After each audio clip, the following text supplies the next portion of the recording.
Okay, I think we're ready now. Had to clean the place up a little bit. Oh, it's looking good now. Let me look. Okay, that tablecloth looks a lot better. Looks good, boy. All right, everybody. How's it going, live streamers and YouTubers? You guys having a good day? Yeah, cool. All right. The Ben Joravsky Show for your Tuesday, July 2nd is moments away. But before we get into that, we would like to thank the following unions for jumping on board, being sweethearts, and bringing back the Ben Joravsky Show. First up, it's the International Association of Machinists and Aerospace Workers, and Ben, not Aerosmith, Local 126 and District 8. You've been really good about not saying Aerosmith, by the way. Oh, great. Put that in my mind now. The International... Walk this way. Please stop. The International Brotherhood of Electrical Workers, Local 9, and the International Union of Operating Engineers, Local 150. A big thank you once again to those unions for jumping on board and helping bring back the Ben Joravsky Show. And, of course, today's program is brought to you by our good friends at the Chicago Federation of Labor. The Ben Joravsky Show starts now.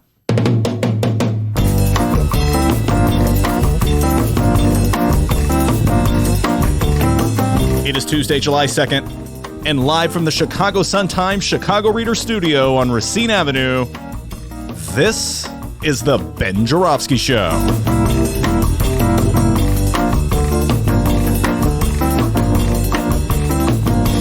Today on the program, a lot of returns. Our Chicago Reader colleague Maya Duke-Massavo will return and join us. It's the return of preservationist Andrew Schneider, and also making his return, gardening guru and host of the Mike Novak Show, Mike Novak. And now your host, a man who's been dying to get some gardening tips since summer started, Chicago Reader columnist Ben Joravsky. Hello, everybody. Ben Joravsky here. We're calling this Donnie's Best Friend Tuesday. And here's why. Welcome back from a great weekend. You have a good weekend, D? Yes, I did. Although weekend was a few days ago. I spent most of the weekend obsessively following the NBA free agency, but I'm under a vow from Dr. D. Don't talk sports. I want to talk about it too, but I can hold back. Don't talk about it. All right, so I'm not going to talk. Trying not to talk about it, but it's bursting out of me. Kawhi Leonard, where's he going to go? Sorry. Not gonna talk about it. Saw three movies this weekend, all right? Sounds like a regular weekend for Ben Joravsky. Overlord, great flick. I enjoyed it immensely. It's a zombie flick. That's a World War II flick at the same time. It's two movies in one. I rented that one. But the best movie out there right now, folks, if you have an opportunity, The Last Black Man in San Francisco, Say No More. Great movie, in my humble opinion. I'm going to get Chris Buddy in on this and Sergio Mims. Best movie of 2019. Whoa. Yep. It's July. Yep. Yeah, I know. We got half a year. Good point. A lot of year left. Good point. Up till now, I'll say. And man, it's not even Halloween season. Yes, there's some great movies coming. A scary movie. Overlord is a scary movie, by the way. Oh, really? Yeah, zombies. Anyway, woke up to discover that neoconservatives throughout America are just in a tizzy. They don't know what to do, D. All right?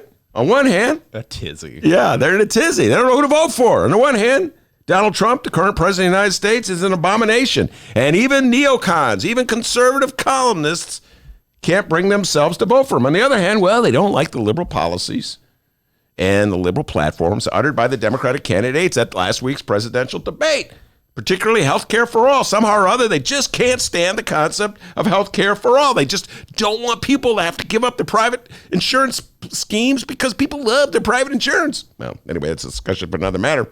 They also don't like the Democratic candidates speaking in Spanish. They think that's pandering. So they're just like in a tizzy, D. They don't know what to do. They can't vote for Trump, but they don't like the Democrats. As David Brooks, a neoconservative columnist for the New York Times, put it, I would never in a million years vote for Donald Trump.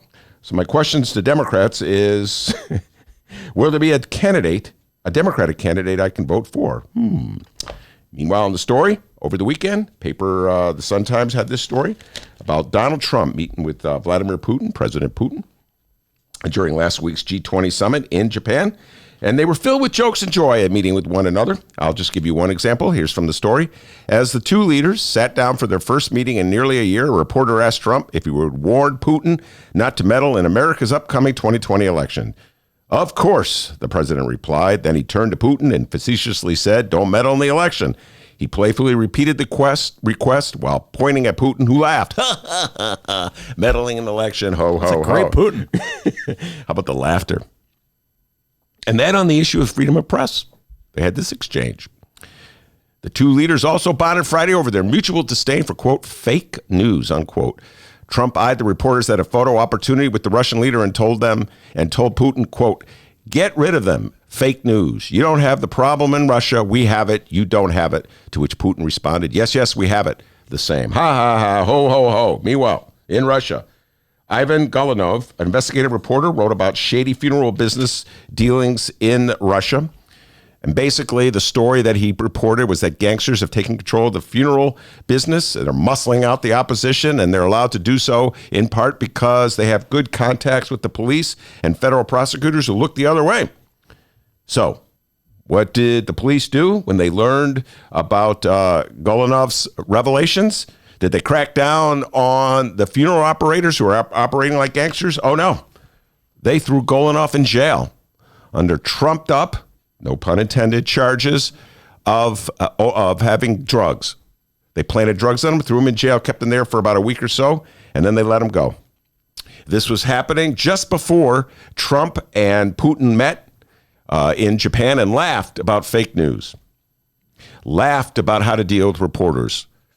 So this is my advice to David Brooks and all the other neoconservative columnists and journalists out there who are in a tizzy, D, as to who to vote for.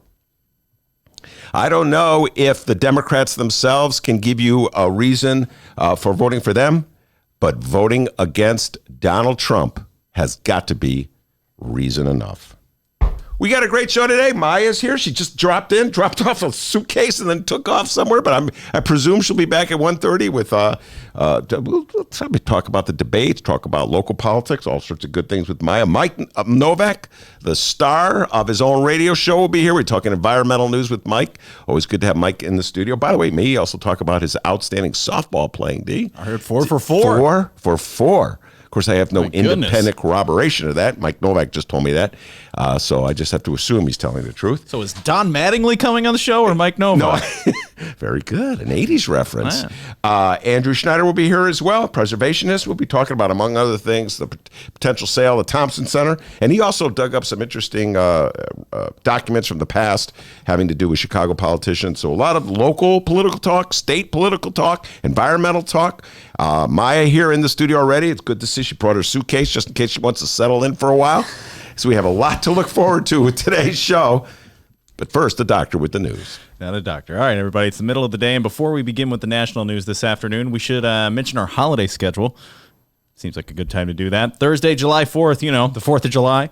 Obviously, we will have no live show. Friday, July 5th, also no live show. And we'll be back with live shows on Tuesday. But do not worry, because we will be working feverishly behind the scenes this week with new pre-recorded interviews for you to download. We call them Benny J bonus interviews, downloadable only at both Chicago Sun-Times and Chicago Reader websites, chicago.suntimes.com/Joravsky, chicagoreader.com, and wherever else you download your favorite podcasts. We're now on Spotify. Tell a friend. Details on the bonus shows coming soon, but once again, Thursday and Friday, no live shows. Sorry, YouTube live stream nation, but go subscribe and download those bonus interviews when they become available. All right, on to the national news. We're thinking about doing on the 4th of July or thereabouts a parade, a Salute to America parade. It'll be really a gathering as opposed to a parade, I guess you'd have to say. Perhaps at the Lincoln Memorial, we're looking at sites, but we're thinking about doing something which would become perhaps a tradition, Salute to America on July 4th or July 4th weekend, somewhere around that area. And David, you're taking charge of that, and you'll see how it works out with schedules and everything else. And I think it could be a very exciting day. So that was a clip from our president back in February, and sadly, that David guy did not drop the ball. Who is David? I don't know. We're 2 days away from the 4th, and Trump administration is going through with its 4th of July parade at the nation's capital. Now, we tried this last year, but turns out it would cost over $100 million. But they came up with a plan this time around. They really want this parade to happen. Team Trump has co-opted with the annual fireworks show at the National Mall in D.C., and then he threw a catchy title on it to really seal the deal. So on Thursday, get ready for a salute to America. On the docket for the parade, a military fireworks display, a flyover, a speech from the president. Hold on, is this just a Trump rally? Yes, I think it's a Trump rally with planes and tanks. Yeah, and military tanks. Here's the president just recently. So salute to America, and I'm going to be here. I'm going to say a few words, and we're going to have planes going overhead, the best fighter jets in the world, and other planes too. And we're going to have some tanks stationed outside. Got to be pretty careful with the tanks because the roads have a tendency not to like to carry heavy tanks, so we have to put them in certain areas. But we have the brand new Sherman tanks, so we have the brand new Abram tanks. Yeah, rest of the roads, who cares? Yeah, destroy them. We're going to be talking about that later, about Illinois' roads, and then we're having to raise the gas tax to repair them. What are they going to do once they destroy the streets of Washington with the tanks? Is Donald Trump going to ask his pals to kick in like they did for his inauguration? Is he going to take back the tax hike, the tax break he gave to the billionaires and the millionaires? Is he going to do that to finance? He can ask his buddy Vladimir Putin about how they handle the military parades. How a city street can handle that kind of weight. Well, it's interesting. Maybe he gets some tips from Putin. Apparently, he's already getting his tips on how to deal with the free press from Vladimir Putin. So maybe he can also get some tips on how to deal with tanks in parade. Yes, the May Day parade. Well, in the old days of the Soviet Union was a big deal. They had tanks going down the streets in Moscow. So maybe Gorbachev can give him some tips. I'm trying to think of some Soviet leaders who are still around that can help Donald Trump figure out how to bring tanks through the streets of Washington. In other news, and because the segue is right there in our faces, it looks like Democrats are planning their own fireworks celebration. That's right. House Democrats have sued the U.S. Treasury for Trump's tax returns. Yeah. Anything else on that story? No, that's it. Yeah. What do you think about that, Maya? Get those. Why don't they parade his tax returns at the 4th of July? Put him on the tanks and have the whole country, have the whole world see his tax returns. Yeah. I don't know. I don't know what to say about that, except for that I feel like this will be a very slow process. It'll be, like when you put food coloring in a cup of water and it slowly disperses, like that is the fireworks show of getting Trump's tax returns through the courts. Yeah, no, Donald Trump will fight every attempt to turn over his taxes. And obviously he's concealing something. And either he's embarrassed by the amount of money he actually makes because he's always proclaiming he's the smartest businessman in the world, or else he's concealing some shady business dealings that he has somewhere in the world that perhaps makes him vulnerable to blackmail. Or maybe he's concealing evidence that he was fraudulent somehow or other in his taxes. I don't know what he's concealing, but he's fighting like hell to keep that information, which, by the way, I think every other presidential candidate is already released. Even Bernie, who was reluctant to release it, released his a few months back. So Maya's absolutely correct. Donald Trump will fight that all the way, if necessary, up to the November 2020 election. All right, and let's end out the national news here with some 2020 Democratic presidential candidate updates. First up, Bernie is bringing in the dough. For the top 1%, then the bottom 92%, 49% of all new income goes to the top 1%. All right, we get it. You love percentages, all right, Bernie? We get it.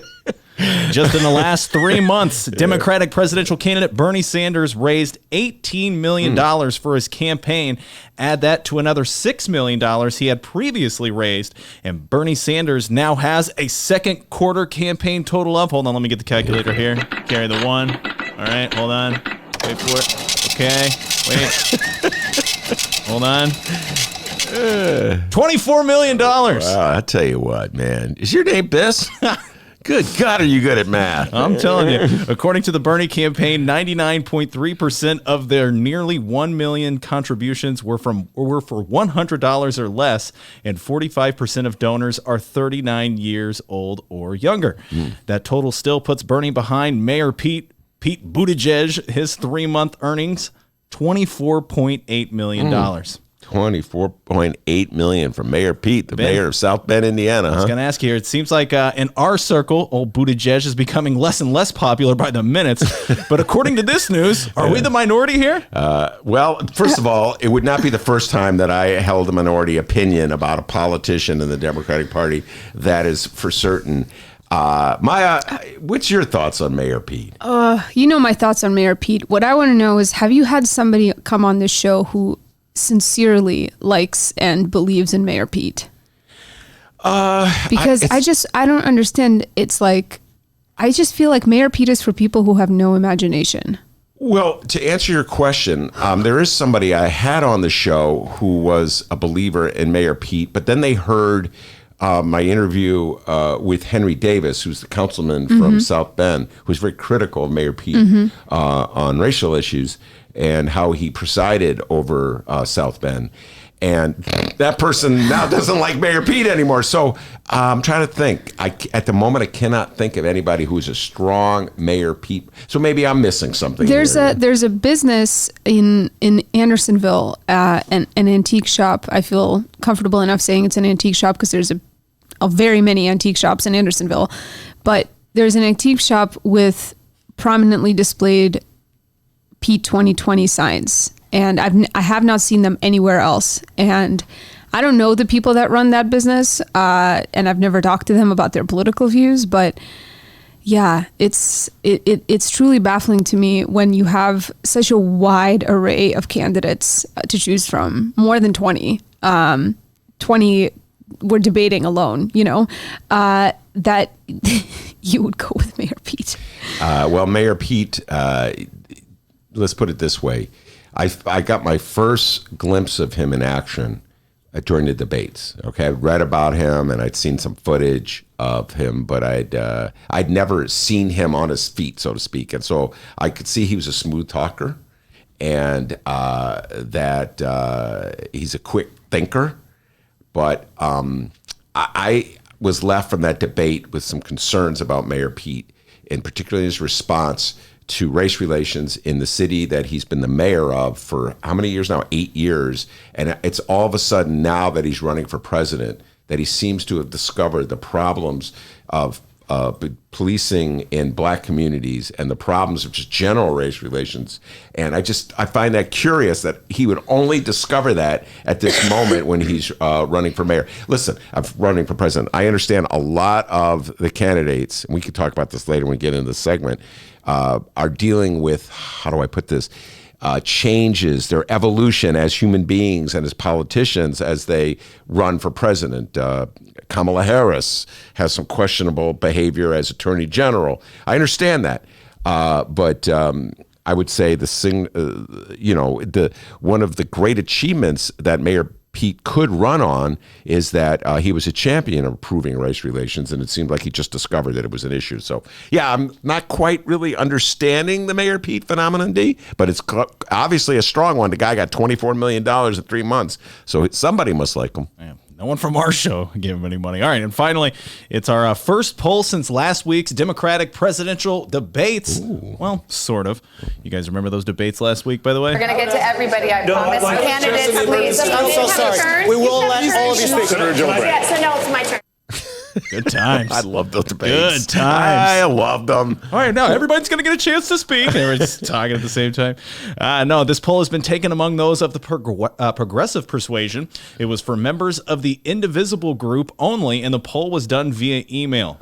And move over, Bernie Sanders. They may have a new candidate crush at Indivisible. After the first round of debates, a new poll conducted of supporters of Divisible, the uber progressive group that really came about during the 2016 presidential election. The email poll finds that Indivisible members have a favorable opinion of U.S. Senators Elizabeth Warren and Kamala Harris after debate nights round one. I'm not surprised. By the way, Marge Halper will be in the studio in a week. She's one of the leaders of Indivisible here in Chicago. Love to hear what she has to say on this subject. I'm not surprised that Kamala Harris is suddenly doing well. I'm not surprised that Elizabeth Warren is doing well. By Leo, we're reporting in later in the show. She was our correspondent at the Elizabeth Warren rally on Friday. I'm not at all surprised. I'm going to talk to Maya about this. Kamala Harris was very strong in her presentation on Thursday and gave people just like a sense of, I would say, hope that she would be the type of candidate who could defeat Donald Trump, which I think is the number one issue in this coming election. So I'm not surprised that the indivisible people who basically emerged overnight in the aftermath of the Donald Trump victory. So I've been saying this all along. Not everybody agrees with me when they come in the studio, and we'll get Maya's thoughts on this in a little while. The number one issue in this coming election is defeating Donald Trump. And as I said earlier, if the neoconservative pundits for the New York Times are struggling with some of the more liberal points of views of Democrats, I think they cannot ignore this almost like these repressive instincts. I don't want to use the word fascistic because that's a powerful word, but there's the totalitarian instincts of the man who is the president of the supposed free country, the free government. We've always cherished things like the notion of a free press and the concept of a free press. And I think that Trump joking with Putin over the weekend about dealing with fake news and dealing with reporters should send a shudder throughout America. Especially when we look at the 4th of July. What do we cherish in our country? What ideals do we cherish in our country? And the notion that Donald Trump would give the middle finger to these ideals and then talk about bringing tanks in the streets of Washington as like, that's how we're going to celebrate America. I just think it should give a lot of Americans pause. Now, of course, we will keep you posted on these stories as today's program rolls along.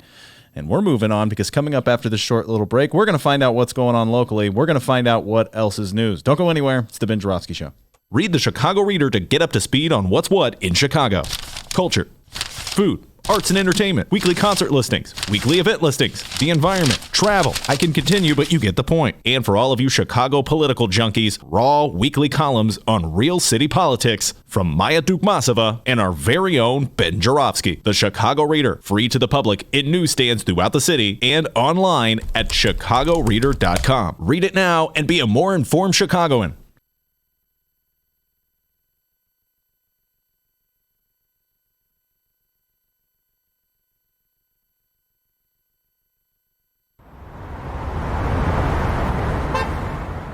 Today's Ben Joravsky Show was brought to you in part by Chicago Architecture Center. Discover the breadth and majesty of Chicago's architecture on a Chicago Architecture Center bus tour. From bungalows to Bauhaus, our expert docents will share the fascinating stories behind our city's architecture. Book your tour at architecture.org/tours. Now, if you'll excuse me, I'm actually on a bus tour right now.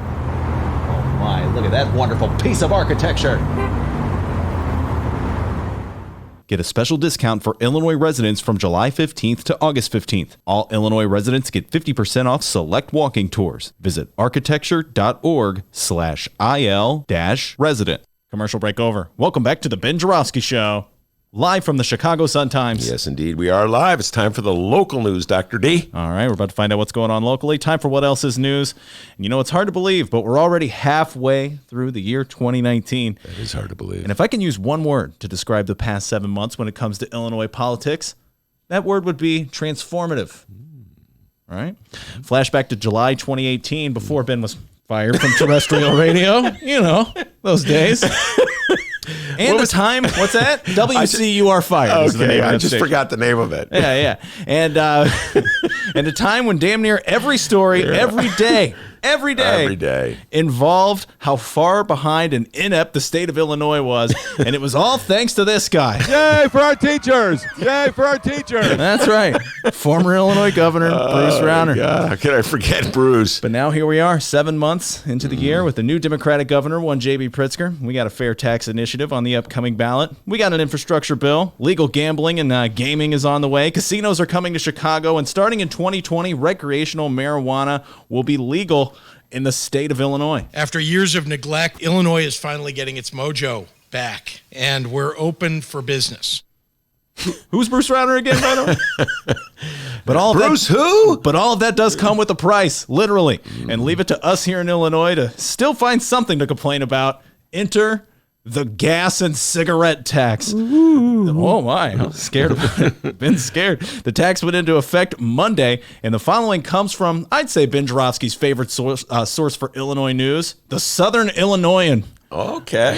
Southern Illinois. Yeah. Not familiar with this. Is that publication? Oh, no, you love it. Quit acting like you don't know I got a subscription. Yes, you do. The first wave of tax increases that will pay for the state's $45 billion capital infrastructure plan will take place Monday, July 1st, a.k.a. yesterday. Motor fuel, cigarettes, and e-cigarettes will become more expensive after Pritzker signed Senate bills 1939 and 690 on Friday. The most direct tax for consumers will be the 19-cent increase to the motor fuel tax, which will help fund the $33 billion in spending on transportation projects such as road and bridge repairs and public transit. Now, Ben, before we go any further, your thoughts, complaints, gripes, praises, or grievances on the new gas tax? Well, I'm typical inconsistent voter in Illinois. On the one hand, I say, hey, we need to come up with money to pay for needed road repairs and infrastructure repairs. And on the other hand, when I have to pay it, I'm like, oh my God, I'm going to Indiana to buy my gas. And as a matter of fact, we'll be going to Indiana. We're going to Indiana to visit some friends for the 4th of July. They have their annual party, live in northwestern Indiana, not far from Gary. And so I'll be visiting them. And I will be tempted, to hold off on my purchase of gasoline till I get to the Hoosier state. All right. My good friends, Hoosiers. People are surprised I got friends in Hoosier land. I got friends in Hoosier land. Okay. All right. Stacey Davis Gates is from Indiana. Did you know that? Yes. All right. But for the good of Illinois' roads, I'm going to sacrifice. And I'm going to buy my gas in Chicago, even though, Maya, it's going to cost me about 20 cents more at least 20 cents more just to account for that the tax to fix the roads. But listen, the big problem here, I understand it's a regressive tax. The big problem in Illinois and throughout the country is we're more and more dependent on regressive taxes on sales items that everybody consumes. So it's unfair. Our healthcare system, don't get me started. I just had this just burst of inspiration, revelation, Maya, that I realized our healthcare system is so regressive because essentially the billionaire, I told this to our good friend Philip, by the way. I just have to go on this tangent within a tangent, Maya. If Bruce Rauner got a job as a staff writer at the Reader, okay, just think about that for a moment, okay? Okay. Okay, and he had to work under you. Maya, you're my editor now. Bruce Rauner covering political issues for the Chicago Reader. All right, just think about that. Okay. He would pay the same premium that I would pay, and yet he's worth $50 million. He gets $50 million a year, and I don't get $50 million a year. What is more unfair and regressive than our way of paying for healthcare in this country? That's just another example of it. I just throw that out to you. Think about that. You talk about that later. And just you could also comment on the thought of Bruce Rauner working for the Reader. And so it gets back to the gas tax, which is unfair. The soda pop tax was unfair. The cigarette tax is unfair. If you're charging a flat sales tax on items that people of all economic backgrounds are going to buy, or they need to buy in some cases, like gasoline, then it's unfair, So we have to move to a more progressive, fair tax. And yet there's strong resistance to that in this country. Until we overcome that resistance, until we head into the more fair tax, we're going to be stuck with these regressive taxes like gasoline. And so I will do my part. When I go into Indiana this weekend, I promise, make my pledge, I will buy my gasoline in Chicago. All right, I want you to promise us that now. Oh, no, I'm like, gotta do it. And you go see her driving through Indiana, you not only see firecrackers, get your firecrackers. Hoosier land, they're so proud of that. You see cheap gas. But nope, I will not be tempted. Now, right now, I'm the only guy in the room who's from Southern Illinois, so my Facebook is full of people from Southern Illinois just with the Pritzker memes and complaining about the gas tax and all that. Are they supporting the fair income tax? Jury's still out. I'm not sure. I see. All right. They got a lot of gas tax griping to do. I see. But for those people, Ben, what would you say to those folks, and maybe our folks who read the Southern Illinois and wherever it's located? What would you say to those people who may have a big complaint or gripe? I'll repeat what I just got finished saying. You have to figure out a way to repair the roads. You have to figure out a way to rebuild your bridges. You got to keep, and you have to keep your state functioning. It costs money to do that. So what alternatives do you have? Are you going to support it? Wasn't just asking a rhetorical question. Are you going to support the initiative to increase the state income tax on the wealthiest people? Are you going to support a progressive tax, or are you just going to vote against any tax and pretend that we don't need money to fund government? That's the question that all citizens of Illinois have to ask themselves, including your friends down in Southern Illinois. You hear that, Uncle Eldon? Uncle Eldon. Got to come from somewhere, all right? Stop calling me. Yeah. So there you are, just like that. You're now in the know of what's going on locally, and now you will have an answer the next time someone asks you, hey, what else is news? All right, let me tell you something that Vladimir Putin, Donald Trump, and Uncle Eldon all agree. Okay. You did a great, what a threesome that is, by the way.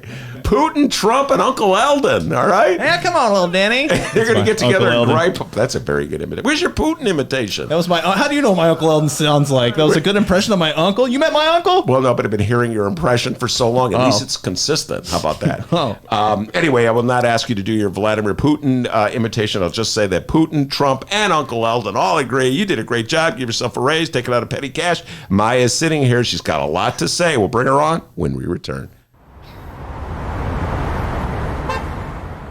Today's Ben Joravsky Show was brought to you in part by Chicago Architecture Center. Discover the breadth and majesty of Chicago's architecture on a Chicago Architecture Center bus tour. From bungalows to Bauhaus, our expert docents will share the fascinating stories behind our city's architecture. Book your tour at architecture.org/tours. Now, if you'll excuse me, I'm actually on a bus tour right now.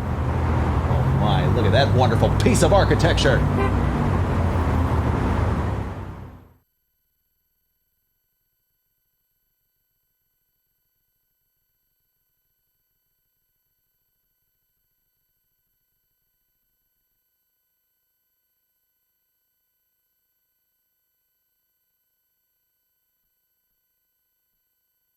And for the record, I love puppies.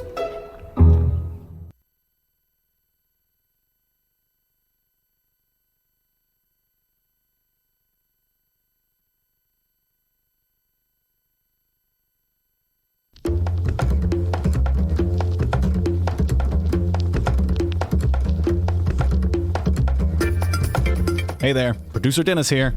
Thanks for finding and listening to the brand new Ben Joravsky Show. All right, so here's how this works. The Ben Joravsky Show live streams on the Chicago Sun-Times YouTube channel Tuesday through Friday, 1 until 3 p.m.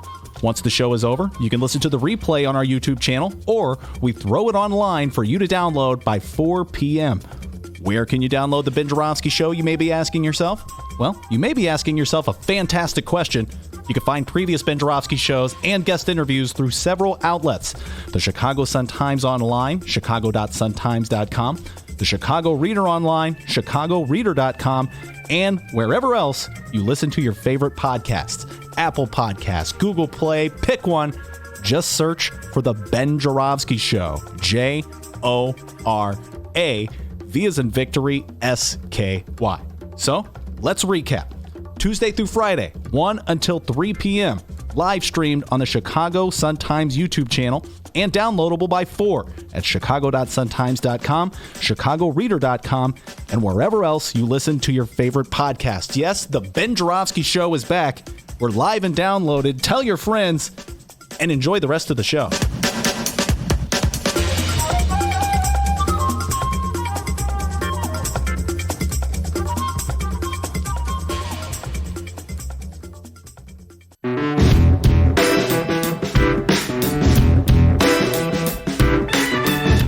Welcome back to the Ben Joravsky Show. Benny J, take it away. All right, will do. Maya is in the studio. She already weighed in on a few topics. I have a whole list of topics I want to talk to you about. Number one is the debate. I know you're now, based on those first two debates, a huge Marianne Williamson fan. And Who isn't? Who isn't? I'm sorry, I got that with a straight face. Listen, love is the answer. Yes. You know, she's not wrong. No, she's not wrong. And I've been taking a lot of grief from my very serious friends of the Democratic persuasion who are taking very seriously the effort to unseat Donald Trump. And they get mad at me whenever I say Marianne Williamson made some good points at the debate. And love is the answer, right? And Will Romano said it sounded like a Beatles song. I thought that was pretty funny. Look, like when the Republican primary in 2015 was at this stage, people were saying all of that same dismissive shit about Donald Trump. The Huffington Post published the thing saying we're relegating anything Donald Trump related to our entertainment section. Who's laughing now? It's the Russians, first of all, laughing their asses off. And second of all, then it's 2016 happens and the media is in a crisis of, oh my God, how did we not see this coming? You know what I mean? Like, like maybe the lesson there is to not just worry about saying Joe Biden is the front runner because that's what nobody wants to appear stupid. So they're saying the easy thing. Like, no, I mean, she was saying some stuff that's on point. I don't know what kind of political organization she has, but Donald Trump sure didn't have one. He didn't even campaign in half of the country. So I'm just saying, I don't know what is the state of her campaign, but how crazy she may have sounded would certainly not be the reason why she wouldn't get very far.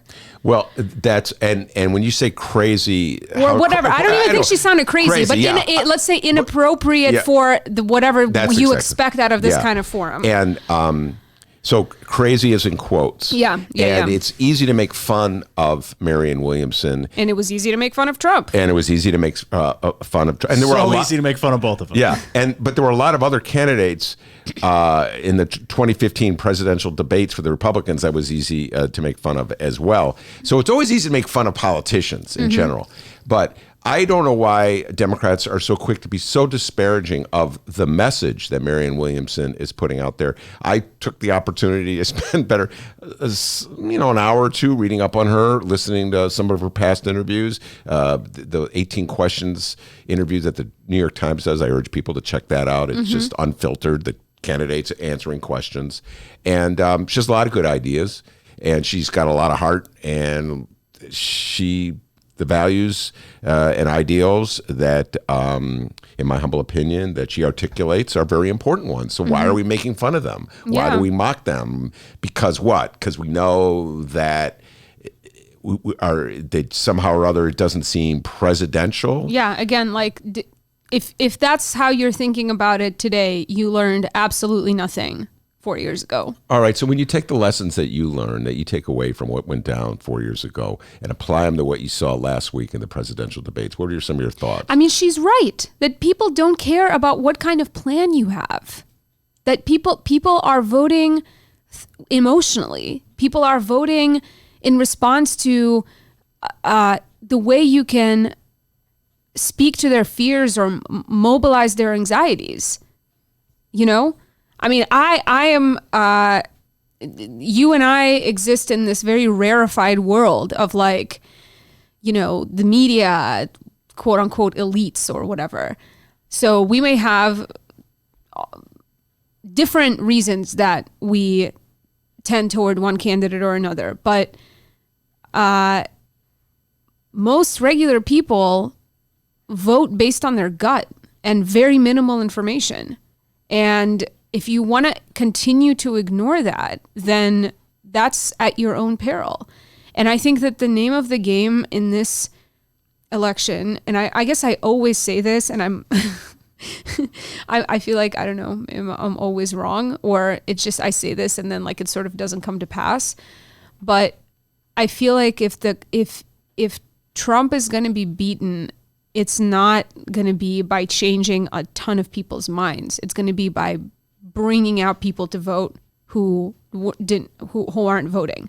Most people don't vote. Most eligible voters don't vote. So the name of the game is turnout, and how you excite people is very, very important. Maybe some people can change their mind. Some Trump voters can have their minds changed and they identify, they feel like Joe Biden is this safer, more respectable choice who doesn't challenge their values but represents something that they feel better about themselves voting for. But if you're talking about turning out people who typically have absolutely no faith and interest in voting, then how you make people feel is crucial. Why did people turn out to vote for Barack Obama? Because of the way he made them feel. And that's exactly what Marianne Williamson was talking about. So, I mean, coming out of the debate, there were certainly candidates there that I feel like were really doing well, generating a feeling around themselves.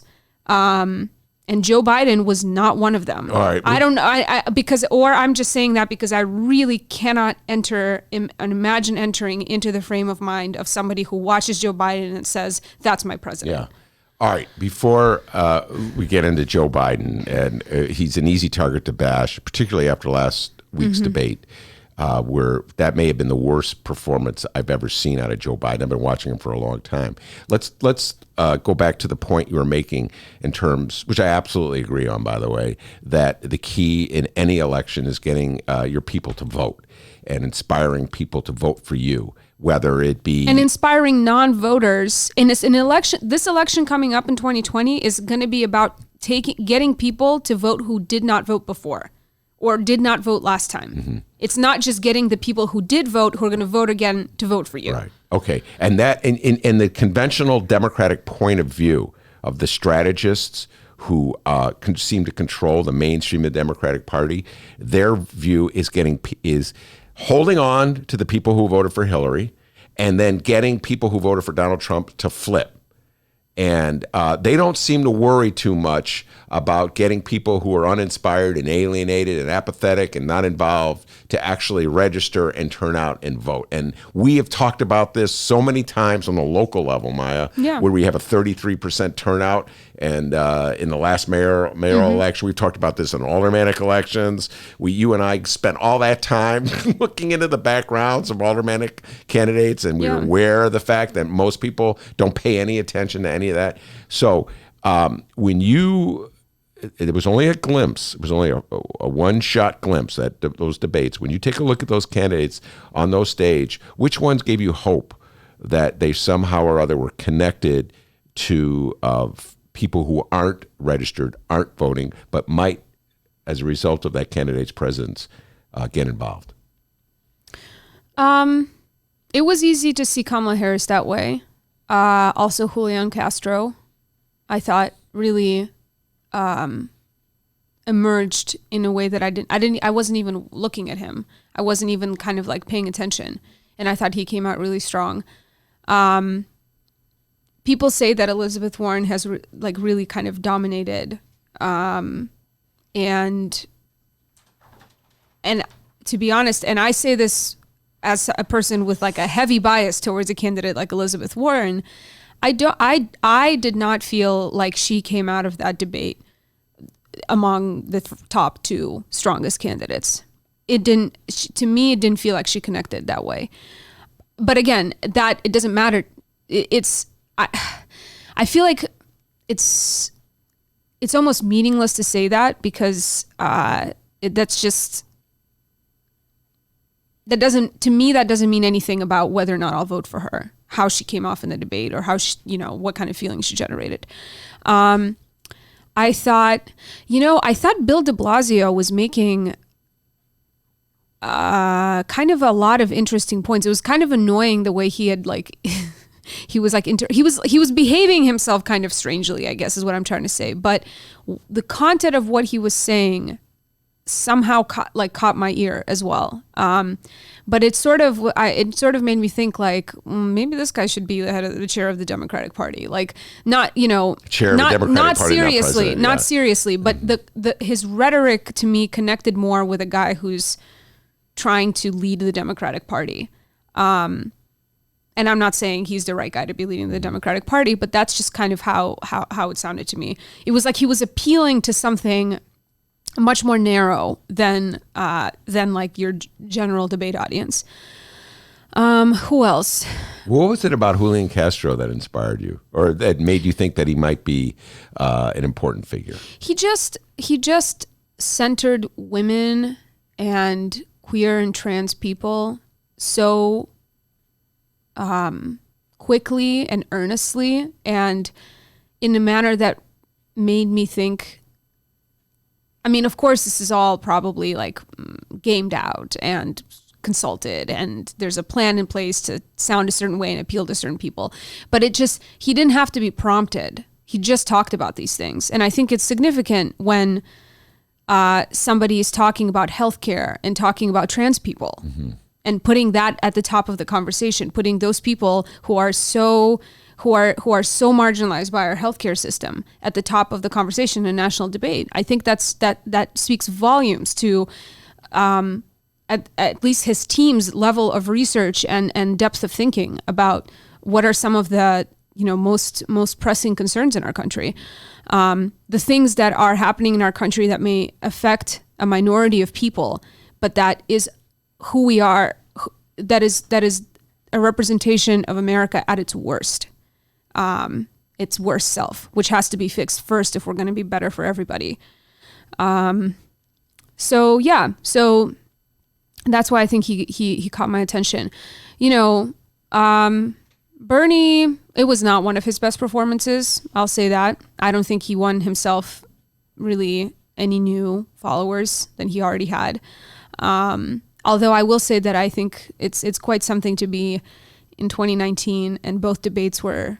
The tone of the debate on both nights was set by the most left candidates. That's a hell of a thing to see.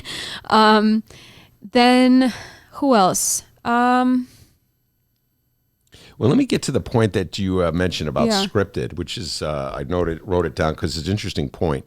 The notion that these candidates, they have about 5 to 10 minutes of speaking time on a national stage. And so they've strategized exactly how they're going to use it.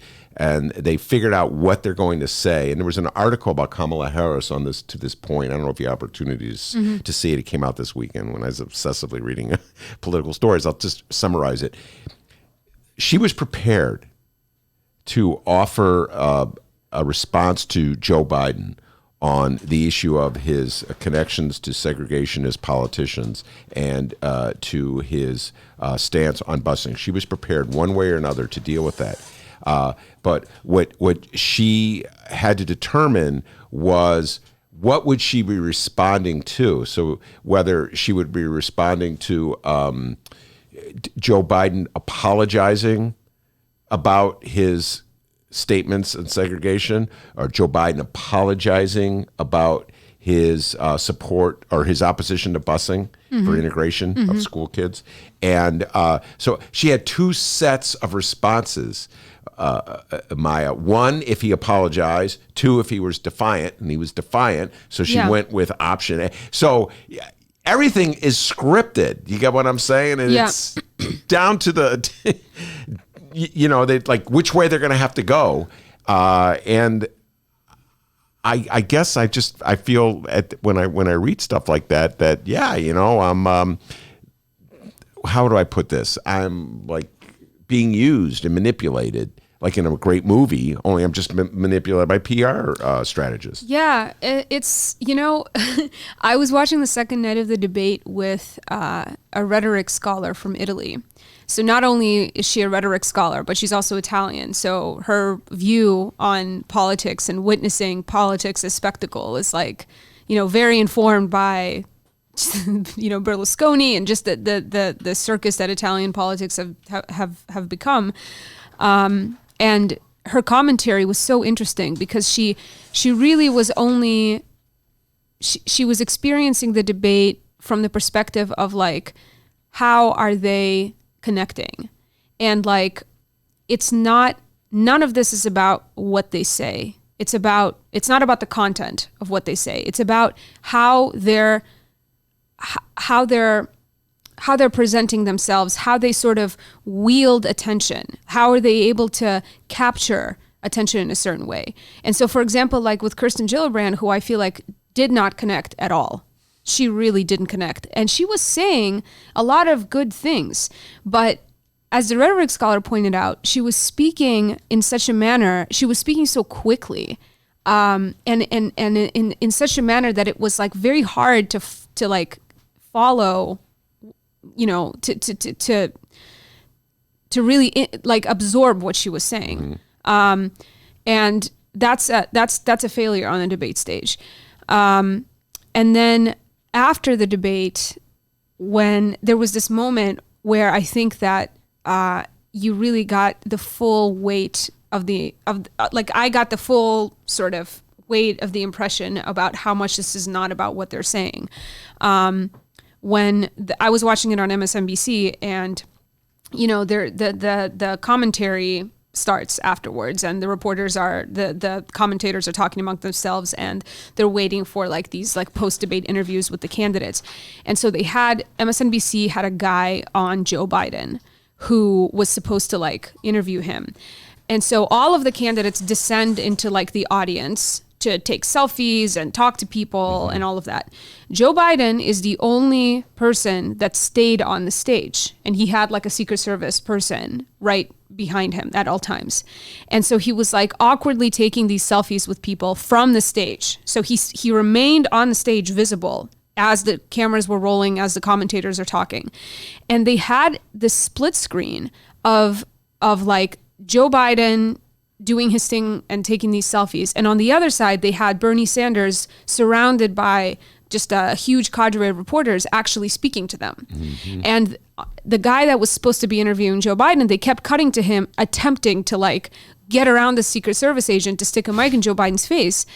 And it was Joe Biden made that reporter wait and made the entire, like all of MSNBC essentially, and all the people who were watching it, he made all of them wait, and he did not speak to that reporter until he was ready. And when he was ready to speak, he was so incredibly patronizing with this reporter in a way that wasn't, kind of overtly rude or bombastic, but you just got the sense that this was a man who felt in full control of his situation. And he felt like he didn't owe anything to anybody, as we perfectly saw when he couldn't even acknowledge the way his actions had a very real, personal, painful effect on somebody else standing on that stage with him. And you know, everything went. He did not have to adjust himself to any circumstances. The circumstances molded themselves to adjust to him. Yeah. And so, you know, if you're judging it by that, it's like, even if people can't articulate that, they can sense that power. They can sense the way that that a person like him is like bending reality around themselves. And I think that they feel like, yeah, this is the front runner because he's being treated like one. Yeah. No other candidate would have been treated that way. Yeah. No other candidate would have had MSNBC at prime time, at the peak watch hour of people. The debate just ended. The person is taking their sweet time, taking these selfies, and they keep cutting away from actual content to this awkward silence of this reporter trying to get through. Yeah. No, that is a great metaphor for where Joe Biden is. He's just sort of distant and not connected. The image you just described, he's distant and not connected. But it projects power, is what I'm saying. Yeah, he's distant and not connected. We're already treating him like the winner. Yeah, well, we're already treating him like he matters more than the other candidates, which is like a huge part of conceding that somebody's ahead. Yeah, but I think that his distance in the polls is illusionary right now. I think that's more a reflection of that fact that these polls measure how well you're known. And so I think that if he's going to get serious about running for president, he's going to have to go in and talk to the reporters himself. Yeah, but the media would have to actually treat him like they do everybody else. Yeah. And right now they're unwilling to, because they don't want to be in the position of like I guess MSNBC doesn't want to be in the position to have to maybe appear like they're not focusing on the thing everybody wants to see. All right. Yeah, that's a great criticism of MSNBC. All right. A couple things before you go. I really want to talk to you about healthcare. And I also want to talk to you about, I gave you your homework assignment to read that blurb from a column that ran in the New York Times. So which one do you want to do first? The healthcare discussion or the column blurb? I'll go with whatever one you want to go with. Well, I don't. What do you want me to say about this column blurb? It's vile. Yeah, it's vile indeed. But it's what Donald Trump will be running on. When I looked at the Democratic debate on last week, and when Donald Trump and his opinion stretcher or opinion makers looked at the debate, we saw two separate things, and that column is a reflection. If you pass it to me, I'll read it to folks can hear it. It's a gentleman named Brett Stevens, and he writes for the New York Times, and he was outraged by that debate, and his sense was that the Democrats are going to lose. This is a point that we hear many times in the mainstream media. It's in this cartoon that adjoins this as well. The notions that when the Democrats make the appeals that they do for fairness in taxes, for a new health care plan, for universal coverage for all, for a more humane way of treating immigrants who are trying to get into this country as opposed to putting them in cages, whenever we make an appeal like that, we're sending a message to the rest of America that we somehow or other we don't respect the rest of America, that we're insulting the rest of America, that we're cheating the rest of America, and Donald Trump will be able to exploit those feelings in order to win re-election. And this is how Brett Stevens put it. In last week's Democratic debates, it wasn't just the individual candidates who presented them to the public. It was also the party itself. It's a party that makes too many Americans feel like strangers in their own country, a party that puts more of its faith and invests most of its efforts in them instead of us. They speak Spanish, we don't. They are not U.S. citizens or legal residents, we are. They broke the rules to get into this country, we didn't. They pay few or no taxes, we're already pay most of those taxes. They willingly got themselves into debt, we're asked to write it off, etc., and so forth. That we go. We're supposed to give up our private health insurance in exchange from some VA type nightmare. I read that. I was sick. That is so incredibly disrespectful to our veterans. Like, it's exhausting to think about the purpose of these articles in the New York Times that are like regurgitating these asinine talking points that are appealing to the worst of people's instincts. And most of those people that want to be steeped in that kind of thinking are probably not reading the New York Times anyway. But like, how can you claim to care about this country if that's how you talk about the VA and about the problems with VA healthcare? There are very deep-seated, awful problems with VA healthcare, but it's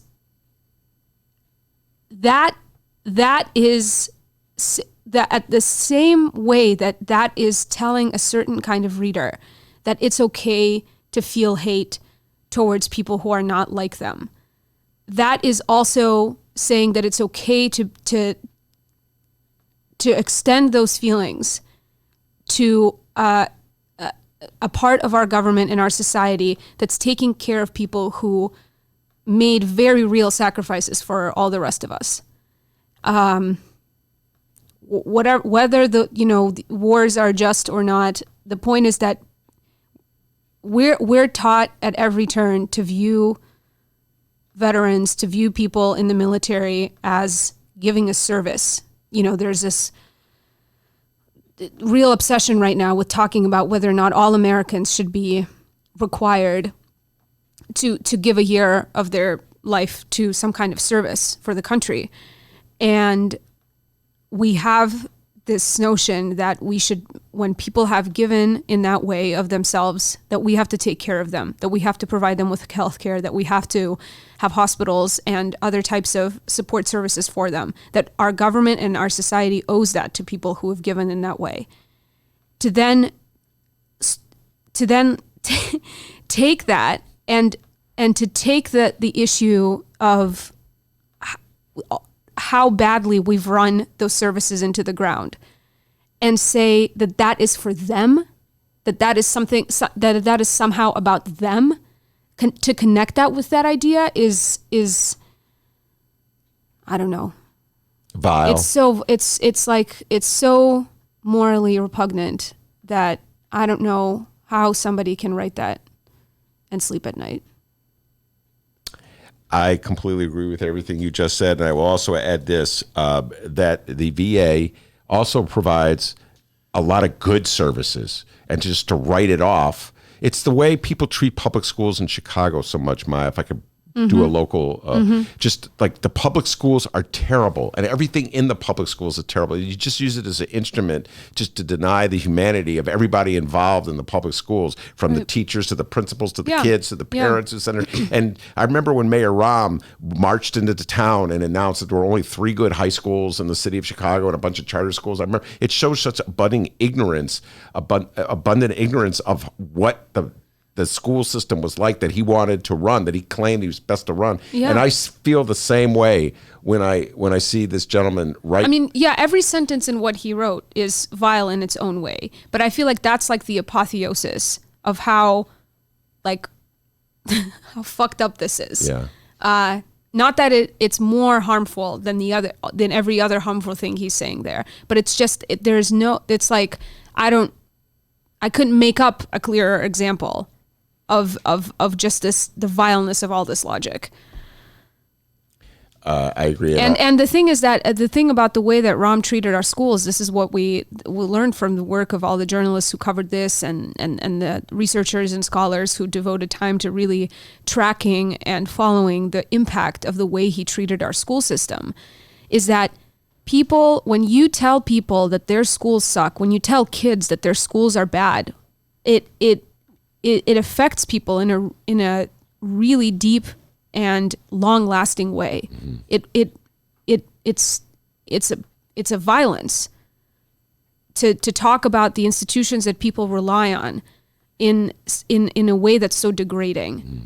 And this is cut from the same cloth. Yes, it is indeed, and I guess we'll have to hold off our healthcare conversation another time. Or next week. It's not going anywhere, Maya. So I'll give you a full week to think about Bruce Rauner. What if Bruce Rauner wrote for the Reader and had to deal with the same healthcare plan that I do? And did you tell me you had to read a Cass article? No, I made Romana read a John Cass. I would never go. It's so cruel. So I made Romana read John Cass. Romana. I made Maya had to read this brief summary of a column that Brett Stevens wrote in the New York Times. That's the writer's name. His name is Brett Stevens. He wrote it this Saturday. I read it. I read the column, and I just wondering. I agree with you. And by the way, the points you made come in the aftermath. We haven't talked about this on the show. Jon Stewart talking at Congress at a congressional hearing about 2 or 3 weeks ago about how shameful it was that Congress has allowed the fund to dry up that was giving health care to 9/11 first responders. Mm-hmm. And you talk about people who gave service, just basic service. Whatever their political ideologies over they rushed into a scene where buildings were falling to try to save lives. And our country has left them standing, just ignored them. We won't fund it. Congress won't fund it. They're always wheeling and dealing. All right, we'll give you the money if you pass this bill, that kind of log rolling type thing. And Jon Stewart spoke very eloquently about it. And when you were speaking about Brett Stevens' attitudes toward veterans in the VA, I was reminded of that as well. All right, Maya, I'm going to let you go. I know you got a plane to catch. You got your bags packed, but you will be back in Chicago in time for next Tuesday, correct? Yep. All right. See you then. Safe journeys, all right? Maya's heading out the door, but Mike Novak is sitting in his chair. He's all pumped up, ready to talk. I'm sure he's got thoughts. He's got a baseball bat over there. No, I know. He's very proud of himself. He went 4 for 4. The steroids kicked in. We'll talk all about that when we return. Hey, playing now at Steppenwolf Theater, the world premiere of Ms. Black for President. It's inspired by the true, that's true as in it really happened, TRUE story of Joan Jett Black, America's first drag queen presidential candidate. You know who created it, D? No. It was created by Tony nominee Tina Landau. Oh. And you know who else created it? No. Oscar winner Terrell Alvin McCraney. You know him. Moonlight. Oh, yeah. For tickets, visit steppenwolf.org. That's Steppenwolf, like the rock group from the 60s, .org. Hang tight, millennials. The Ben Joravsky Show is supported by the Northwestern Summer Writers Conference. Now in its 15th year, the 3-day conference held in Chicago features a diverse array of workshops, speakers, discussions, and readings. Learn more at sps.northwestern.edu/writers.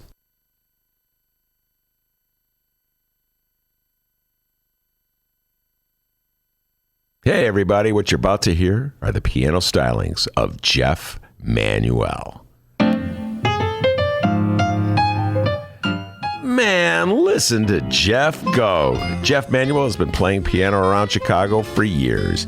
He's played for conventions, for celebrities, played in basement bars with blues bands. He's played at prestigious social clubs, fine restaurants, and in the intimacy of private homes.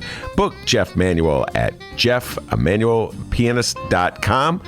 Don't worry, I'll spell his name at the end of this commercial. You know what Chicago Magazine said? They said that Jeff Manuel is, quote, as comfortable with Chopin as he is with Cole Porter. He's excellent and his performance is joyous. He offers an elegant stream of compositions and interpretations that entertains the mind but won't hurt the ears. To hear more of Jeff Manuel's work and to book Jeff for your next event, go to jeffmanuelpianist.com. I'm going to spell it out for you, people. J-E-F-F. M as in Mary, A, N as in Nancy, UELPIANIST.com. Take it away, Jeff Manuel.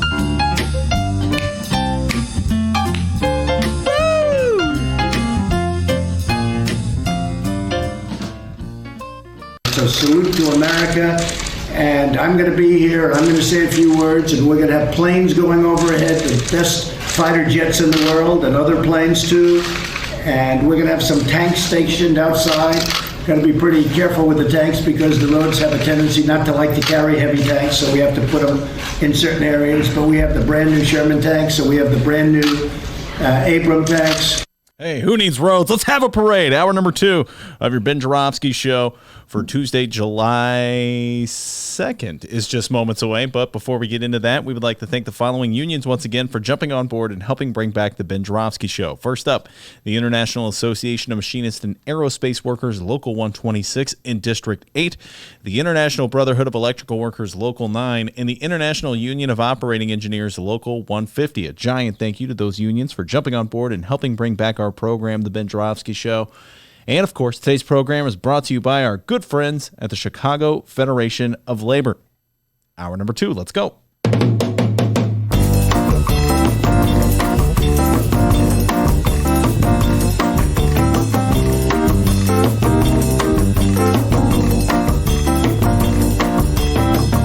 It is Tuesday, July 2nd, and live from the Chicago Sun-Times Chicago Reader Studio on Racine Avenue, this is the Ben Joravsky Show.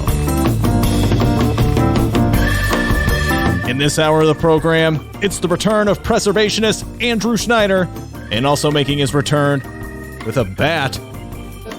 I hope we're talking about baseball. What did you do, Ben? Host of the Mike Novak Show, Mike Novak. And now your host, not with a bat. Chicago Reader columnist Ben Joravsky. No, Mike Novak, in addition to being an outstanding radio broadcaster, has had his own radio show for years and years and worked with the great Wally Phillips. I'm the only one impressed by that. I'm probably the only one in Chicago who remembers who Wally Phillips is. Not only does he do that, but he's an outstanding softball player. He went 4 for 4 yesterday in a big softball game. And there's been allegations that steroids may have been used by Mike to enhance his performance. Let me see that bat. Is that corked? I brought Wonder Boy. All right, okay. Wonder Boy is here in the studio, and you can tell this bat's been used a bit. You can all of the writing on it is worn off over the years. yeah. You can't even see it. I believe this is Sammy Sosa's old bat. I believe it is. Yes, yeah. Cork in it. That's how we keep it light. That's a metallic bat, like a band. Yeah.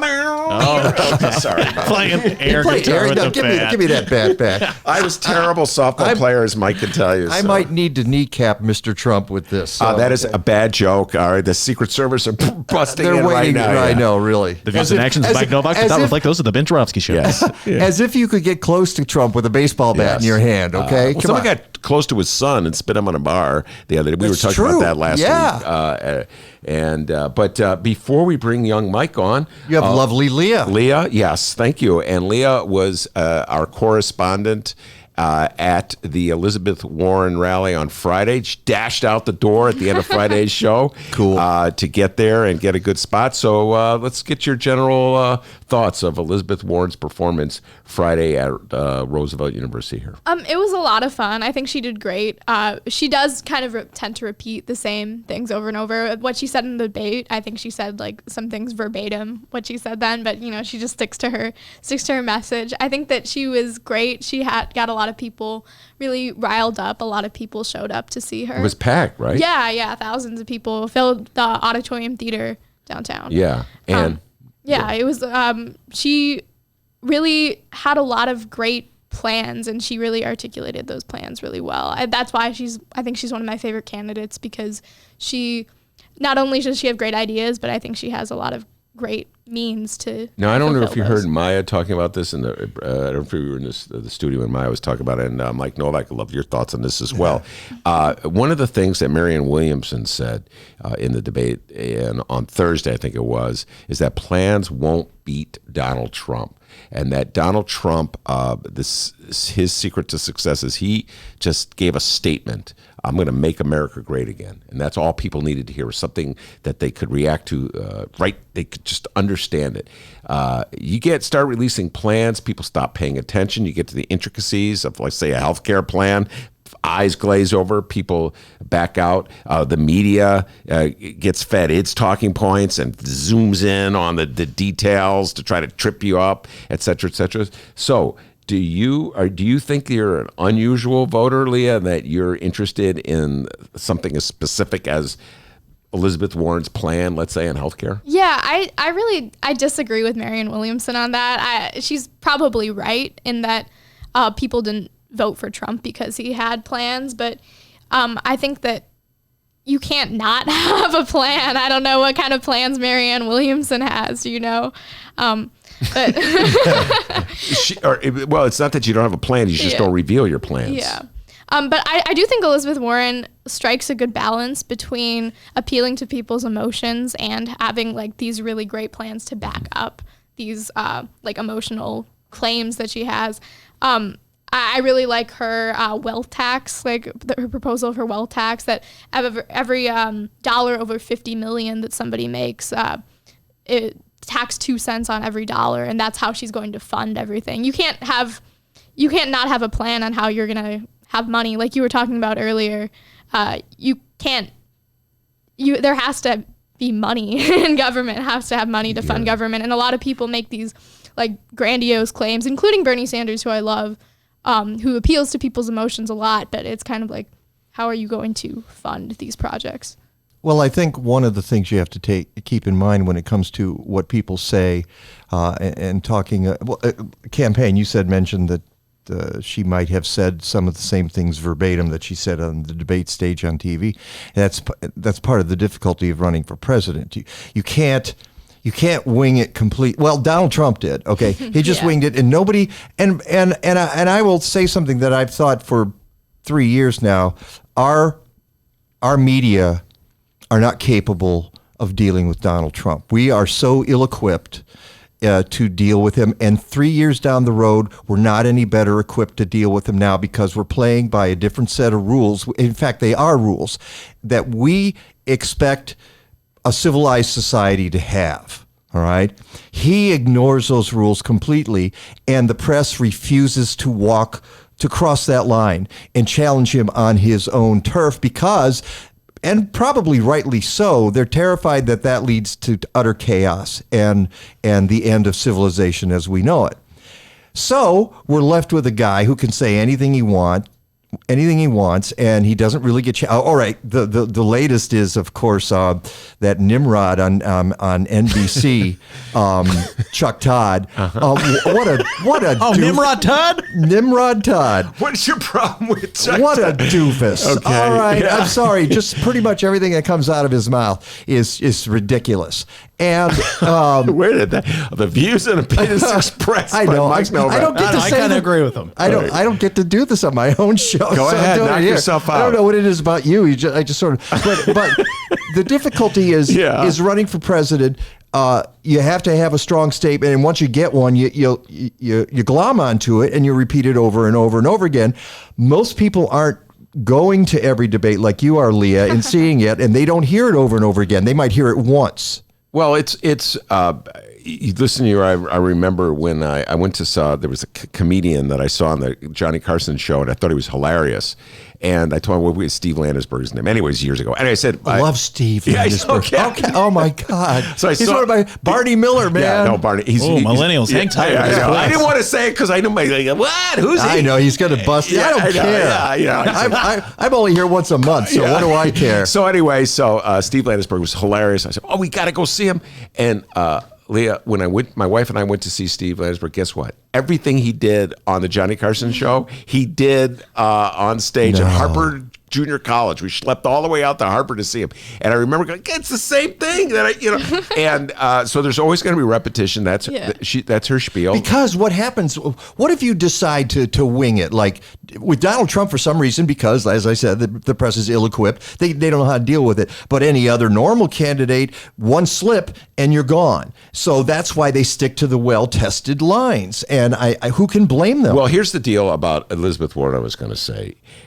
What I over time grew to really respect about Elizabeth Warren is that she was unafraid to directly confront the inequities, the unfairness of society, and she would break it down, like to tax policy or to the way we give out subsidies or the way the well-to-do take advantage of loopholes, et cetera, and so forth, and how costs are passed on to consumers in higher costs through unseen ways. She specified on it. She went right at it, and she did it in such a way that she was unafraid to go into the complexities of these governing issues. And so I respected her on that front. Now she's running for president. It's harder to distill that message. Do you follow what I'm saying? Yeah, for sure. I think that a lot too, which a lot of people are worried about her electability. I guess they see her as a very polarizing figure, somebody who will only further alienate the base of that Trump has now. But I didn't really get that feeling when I was seeing her on Friday. She was very she had her own narrative that she was promoting, like the child of working class white people, janitors and telemarketers, I think her parents were, and then she was able to build this life for herself. So I think that narrative too, it strikes that it will resonate with most people that we lost in the last election as well. She came out of Oklahoma, and it's kind of interesting because my sweetie pie, Kathleen, probably debated her in Oklahoma. Is that right? Yeah. Well, they were 2 years apart. And they went to the same grammar school? No. We're talking about high school debating in Oklahoma. Oh, so statewide competition. Statewide competitions, yeah. Okay, gotcha. And the school that Elizabeth Warren came from, they were the world beaters. They killed everybody, and everybody was terrified to debate them. So that's where she came out of. And Kathleen said, and so lately on Facebook, people are writing Kathleen saying, "Did you debate her when you were in high school?" She said, "Oh, I don't remember. I wouldn't have known her then." Why? So, Just say it. Yeah, I debated. I took her down, man. I remember when Eminem became popular, there was some rapper in Chicago who was telling me, I took Eminem down in one of those one-on-one battles. So you know what? Hey, why not? Why not? Yeah. Do you share, Mike, the fear that the Democrats somehow or other cannot speak to mainstream America that sort of Leah was articulating there a little while ago? that's just a fear that many strategists have? No. I don't. I think they understand mainstream America. I think Elizabeth Warren, as you mentioned, came from mainstream America. Yeah, she's really smart. I think that's our problem, is that, how do I say this without insulting half the country? Okay, go ahead. Shall I? I don't know. Views and opinions. We do not want philosopher kings in this country. We don't. We don't want them on the radio. We don't want them on TV. We shy away from the really smart people. They scare us or something. I don't know exactly what it is, but there is just this tendency to disregard people who actually think things out and come up with plans like Elizabeth Warren has. That's the danger, is that now with Trump, we've glorified stupidity. And that's part of our problem. It's like nobody wants to appear to be smart because now you're a fool. You're one of those people, and they don't listen to us and they don't speak to us, but it's not true, because look at the policies. Look at Obamacare and the millions of people that got health insurance for the first. I'm raising my hand. I was one of those people. Okay, you had Obamacare. I had Obamacare, and past tense, had. Yeah. Now I've got Social Security, or rather Medicare. I got Medicare, and it's like, yeah, okay, that's good. That's great. I'm glad we've got that, until they take that away from me and then make me put that money into a private account. Well, whatever. actually, I have a feeling, and now we're on a tangent, because I do want to talk about all the issues that Mike Novak wants to talk about. I have my list okay, here. We don't have to do it. No, but I have a feeling that Medicare and Social Security will be exempt. Republicans have talked from time to time about going after him. George Bush said that. Remember, that was on top of his agenda, baby Bush. For a second, and he back off. And that's because... That was the political capital speech that he made. He said, I have political capital and I intend to spend it. And everybody knew what it meant. He was going to gut Social Security and replace it with a privatized plan. Yeah. All right. And it did not happen. It did not happen because everybody gets it. And I've stated this from the get-go, that means tested, that programs, government programs that are just for people who are poor are the first things to go. But when you have a program that is across the board, regardless of your income, it's a lot harder to get rid of it. Donald Trump doesn't want to give up his Social Security any more than somebody who really needs it wants to give it up. Because that's probably his total source of income right now. But. Wow. All right. There's a guy who has his beliefs and why Donald Trump is shielding his tax statements, because he's not making any money. All right. Let's switch gears to something that Mike Novak really wants to talk about. Actually, one more thing.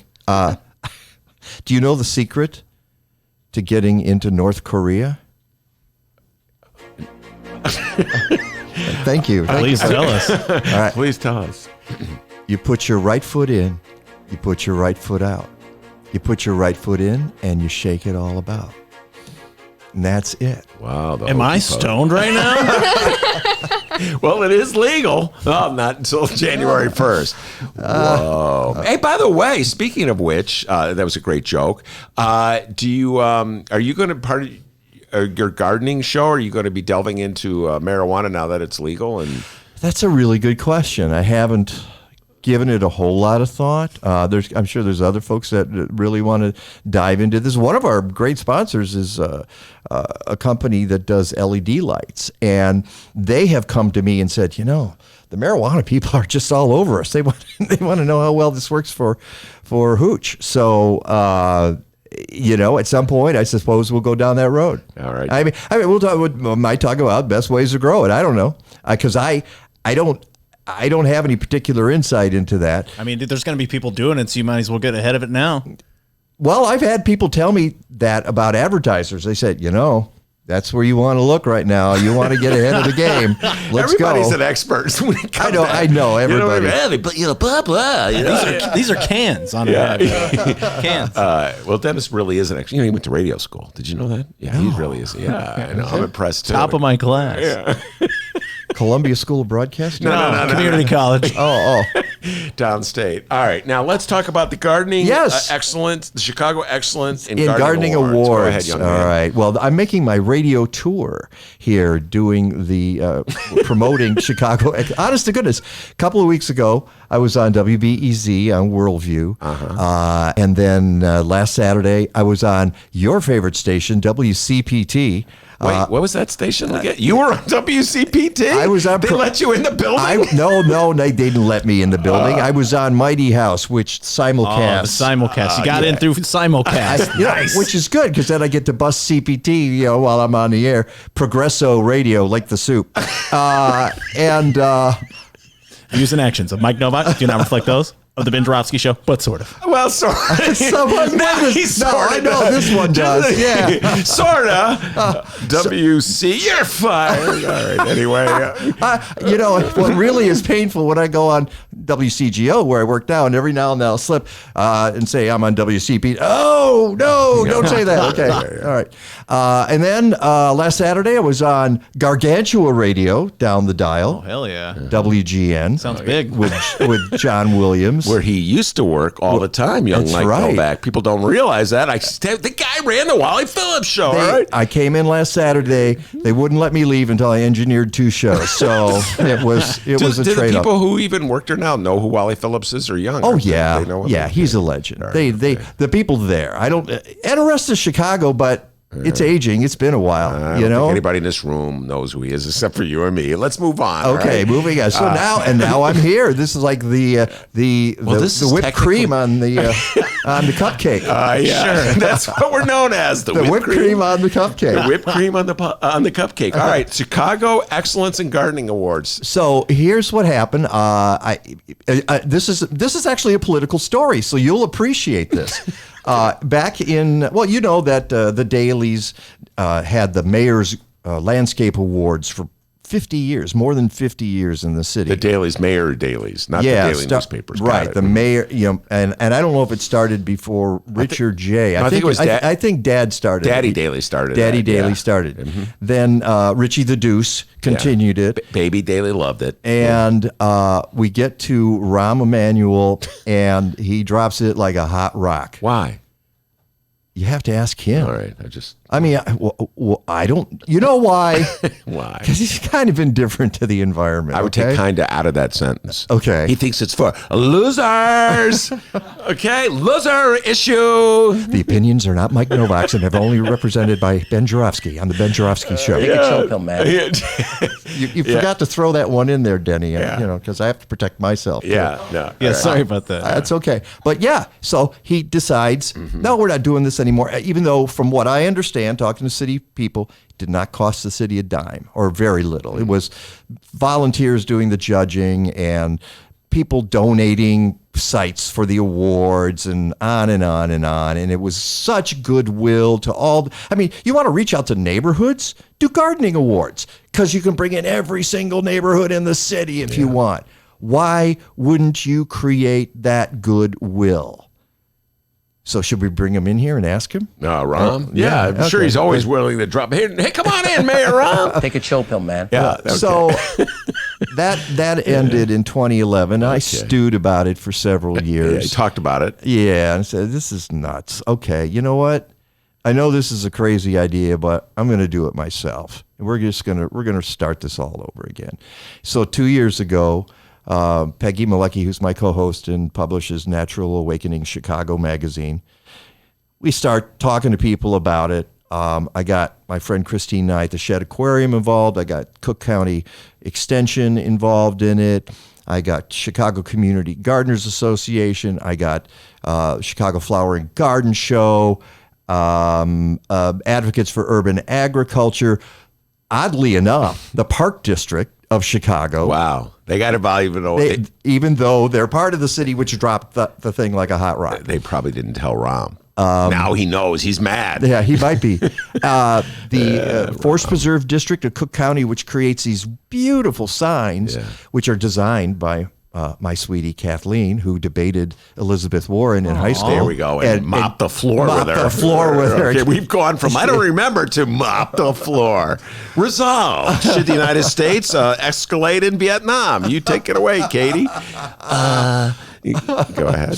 So we got all these great groups in there, and we started getting people to submit their gardens in 2017. And over the course of 2 years, we've given out more than 100 awards.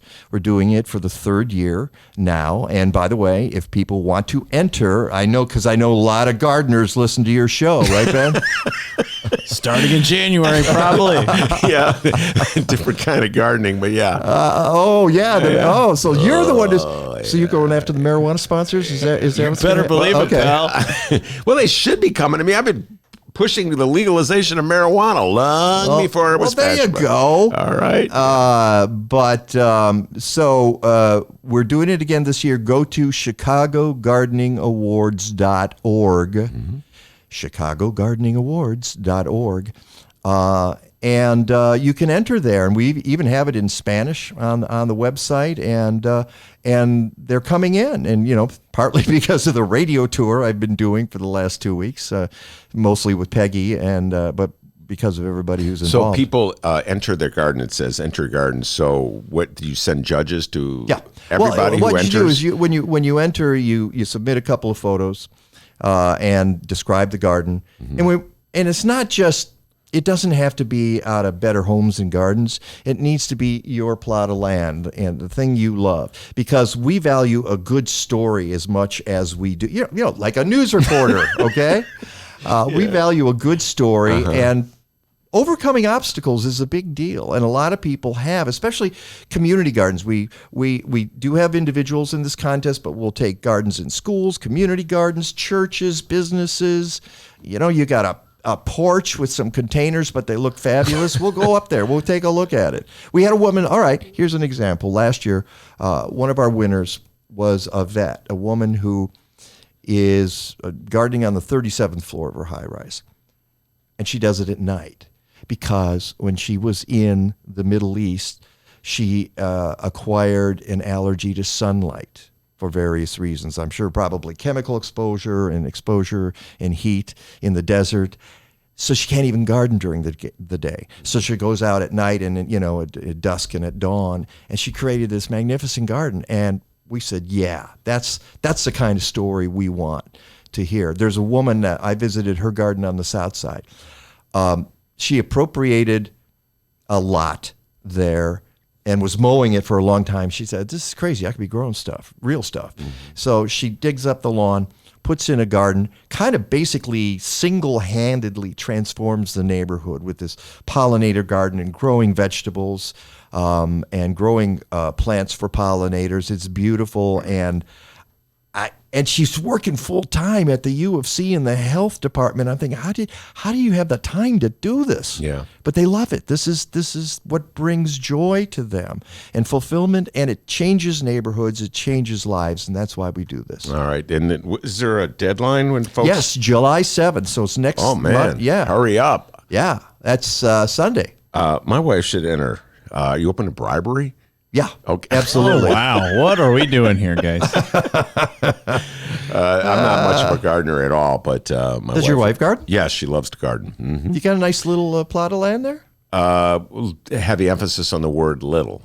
Yes. But a lot of them are. That's the other thing. We live in the city. I live in I got this tiny little lot in Logan Square and everything. I got no room for anything anymore. And it's all bursting at the seams. But you garden, correct? Oh yeah. I love it. I'm not going to enter mine. Okay. I don't want anybody stepping in my backyard. Yeah, no. I don't want they'll see that baseball bat if they do. Huh? Exactly. We just had rats, by the way. They came back. We had them. They left. They came back. And the rats came back the very next day. Wait, isn't that a cat? Oh, yeah, you're right. Sorry. So one more time, I'm going to read it out. If you want to enter chicagogardeningawards.org, that's all one word, chicagogardeningawards.org. .org. Do a good thing. And maybe, hey, Lori Lightfoot, you're listening. Maybe the city, would you like the city to get involved in this, or is this? That's a really good question. Now, I don't know. We've built it up over 3 years. We just became an Illinois not-for-profit and are waiting on our 501c3. After all that work, I'm not sure I want to turn it over to the city. But on the other hand, it's a lot of work. It's a lot of work, and nobody's getting paid right now. All right. For sure. Mike, you have a fantastic weekly program. What's on tap for today? Sundays, 9 a.m. till 11 a.m. on WCGO. What's on tap this week? This week, I want to talk about what's been on past couple of weeks. And this week, I'm very happy. We'll be talking about what's going on now that the weather somebody flipped the switch, and it went from cold and rainy to hot and muggy. We've got a wonderful gardener, Melinda Myers. She had her own radio show in Milwaukee for many, many years, and she does videos, and she's got a great website. And I just love having her on because she's so smart. We will talk about every question that comes in, but we're also talking about sustainable architecture and passive heating and cooling in your home. So it's a little bit of everything in the sustainable world. But last week, we had the folks on about Montrose Beach. Yeah, let's talk about that. We got to talk Montrose because that's a political deal too. Very political. All right, here's the deal. That there's this concert called Mamby. Oh, Mamby. Oh, Mamby. Yeah. I don't know. He has no idea. You're supposed to know this. You're a millennial. Okay? I get the worst millennial I've ever seen, by the way. Doesn't know what Venmo is. Go ahead. Oh, okay. Wow. I barely know what Venmo is. No, he actually knows what Venmo is. He's the one who doesn't know. I learned about it through him. Okay. Well, PayPal works just as well. So there you go. Is that true? I don't know. I think Venmo's a little easier. All right. You think so? I think so, yeah. It's quick. All right. Okay. Right? All right. I believe. I don't know. So go back to Montrose Beach. So Mamby's been doing their concert on the south side, and they get like 20,000 people for a couple of nights each. So 40, 45,000, maybe as many as 50,000 people. For some reason, they decided, hey, this year, let's go up to the north side because we know there's a lot of bars near Montrose Beach. I don't know what the reason is, to tell you the truth, but I bet that's it. It's, it's like wanting to do things in Wrigleyville. It's where the action is. If you're down on the south side, they're afraid that not as many people will show up to their venue. I'm assuming that's it. It's not like I've done research into this. I don't need to do research into it. The problem is we have turned Montrose Beach dunes into one of the most important natural areas in the Great Lakes. And it's a result of a lot of hard work by volunteers and stewards over the past 30 years. This is not an accident that this has happened there. And so now we have all kinds of birds that migrate through there because it's a migratory flyway for birds. And Montrose Beach, where they put the barrier into the lake, the breakwater, it has created conditions that a lot of these species like, and which is odd because a breakwater is actually messing with nature. But in this case, it worked out. We had a guy on from the Field Museum on the show on Sunday, and he explained this to me, and I was pretty impressed. Doug Stotts, who's at the Keller Science Action Center at the Field Museum, so he was telling me this. But we also had a guy on, Paul Fehrenbacher, from the Montrose Lakefront Coalition, MLC, and this is dog walkers and volleyball players and hikers and whoever, all the people who want to play at Montrose Beach. And believe me, it's the most popular beach in the city of Chicago. Every single one of those organizations does not want this concert there. So if you look at even the volleyball players and the dog walkers don't want this concert there. Certainly the naturalists don't want it there because now this bird, piping plover, showed up at Montrose Beach, and it's nesting there for the first time since 1955 because of the change and all the work that has been done over the decades by these stewards. well, what do you think is going to happen with 50,000 people there for a couple of days? Yeah. So, and Jerry Mickelson from Jam Productions is the guy who's behind the concert, and I haven't read too much, but I've read enough to just be kind of frustrated that, he's saying, well, it's millions of dollars. And so he's throwing around the whole millions of dollars. What are we going to do here? And the ultimate decision is going to be made by the Park District as to whether they allow this concert to take place, even though it could endanger these birds that have taken. Now, see, and the problem is the concert's supposed to happen the 24th and 23rd and 24th around there of August. They haven't made a decision yet. Yeah. How is it you can be this close? We're in July, folks. Yeah. It's already July. Well, Mike, this is a age-old battle I've been following down through the years. I've written a lot of stories about battles over park use. And for lack of a better term, there's people who are like passive park users. And that's the term that's always used in the past. So if you go for a walk in the park, if you look at birds that are flying around, if you're a birder, for instance, or if you just like to sit in the park and look up at contemplate humanity. That's passive? That's in your brain. There might be a lot of action happening, but a passive, as opposed to you yesterday, 4 for 4. You went 4 for 4 in your softball game. That is not passive. You're a park user playing softball. Presumably, you're playing in a park. It was. He's showing his bat to Andrew, our next guest. So I've been sort of in the middle of these fights down to I used to write columns, neighborhood news in the 1990s. I would do this all the time.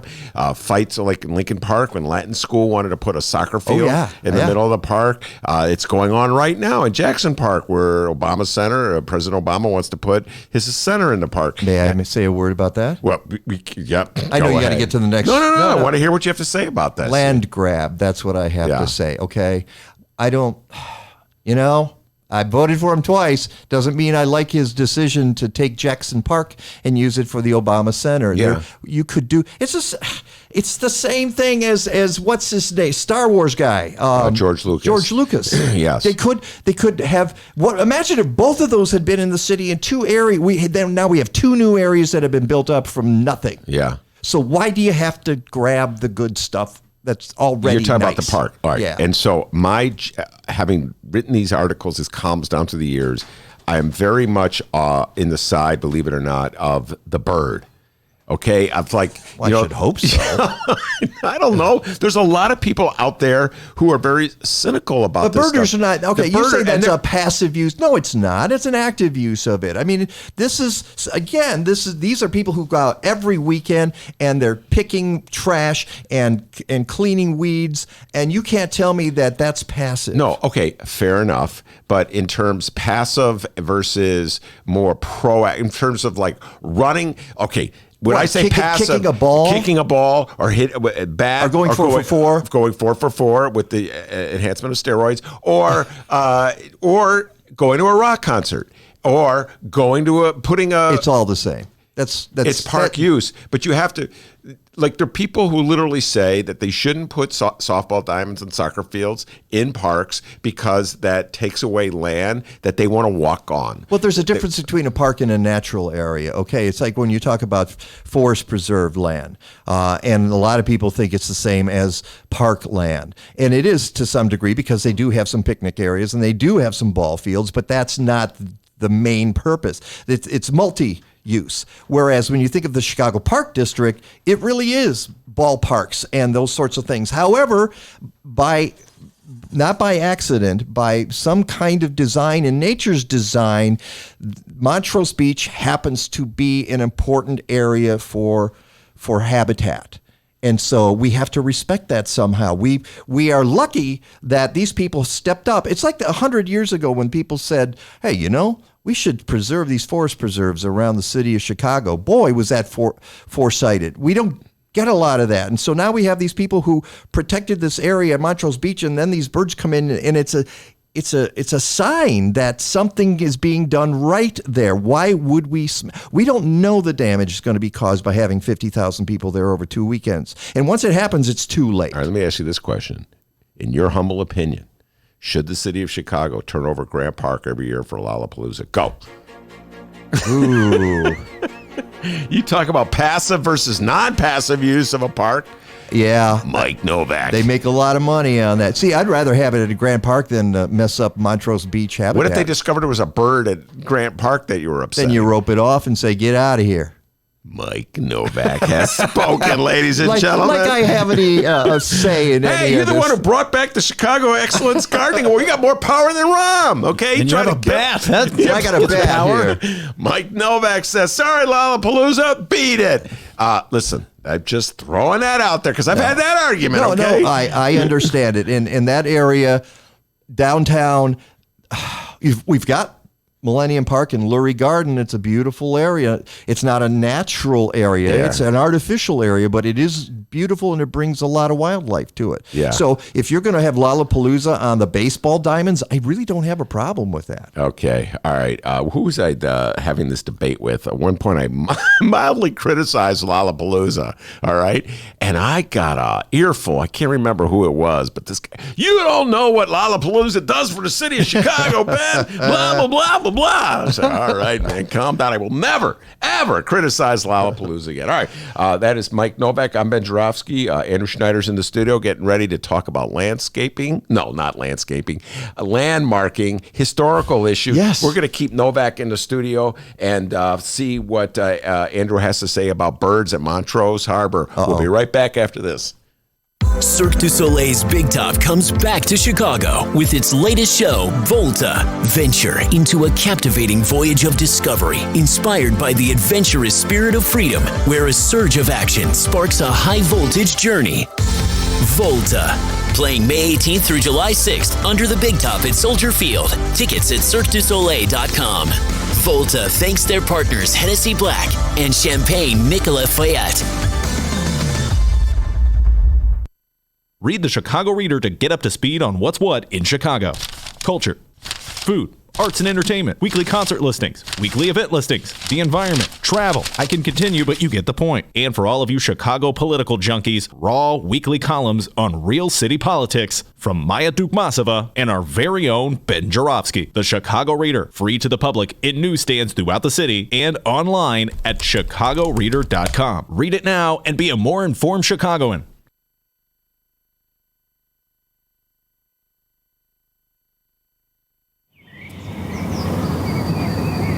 Today's Ben Joravsky Show was brought to you in part by Chicago Architecture Center. See the city from a whole new angle on a Chicago Architecture Center tour. With more than 85 tours to choose from, there are endless stories to discover. Book your tour at architecture.org/tours. Now, if you'll excuse me, I'm on a tour. Oh my, what magnificent architecture! Get a special discount for Illinois residents from July 15th to August 15th. All Illinois residents get 50% off select walking tours. Visit architecture.org/IL-resident.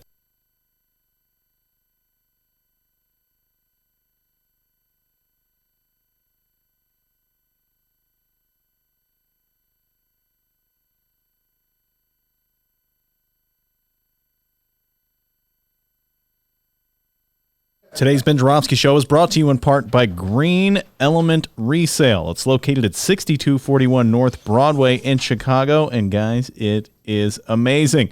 Furniture, appliances, lamps, books, clothes, electronics.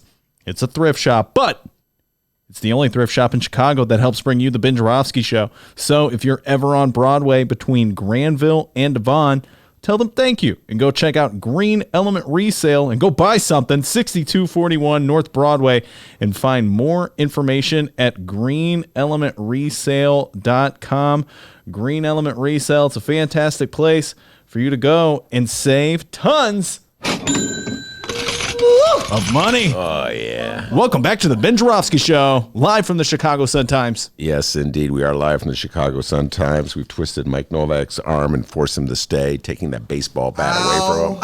And Andrew Schneider has just entered the room. And by the way, I just remembered who it was that, oh my God, admonished me. Mark Thomas, if you're listening from the alley, he used to fill my ear. Andrew Schneider with praise for Lollapalooza, talking about what the wonderful things because I one time complained. I made the mistake of complaining about how the Lollapalooza attendees trample the lawn at Grant Park. Get off my lawn. It is terrible. And man, did I get an ear from Mark Thomas. You don't know how much money they bring in the city of Chicago, all right? Okay, sorry, Mark Thomas. But you know, I was listening to Mike talk here, and the city's sort of land grab, the Obama Center land grab. This is a pattern for the city of Chicago. It's a pattern that everybody looks at those parks as land banks. Yeah. So it's just a question of until we find an appropriate use. That's kind of the general attitude. You see the city over and over again building high schools and elementary schools and baseball diamonds too, anything, because they imagine, and this is the thing that frustrates me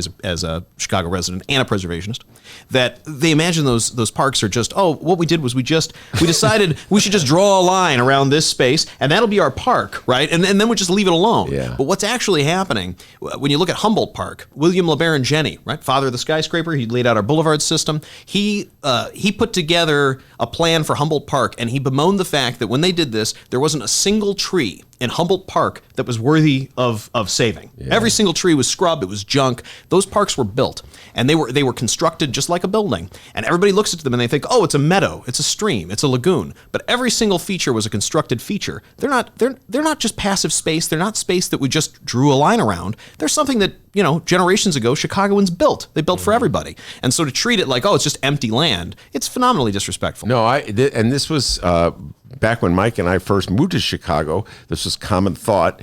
Well, this is actually a little before I moved to Chicago. There's several high schools, Whitney Young, Curie High, I think Robeson. The Mayor Daley, Old Man Daley, was expanding the schools. We needed new schools. So what he did was he had these intergovernmental agreements between the Chicago Board of Education and the Park District, in which they would just build it on Park District land because it's quote unquote cheaper, because it's available land.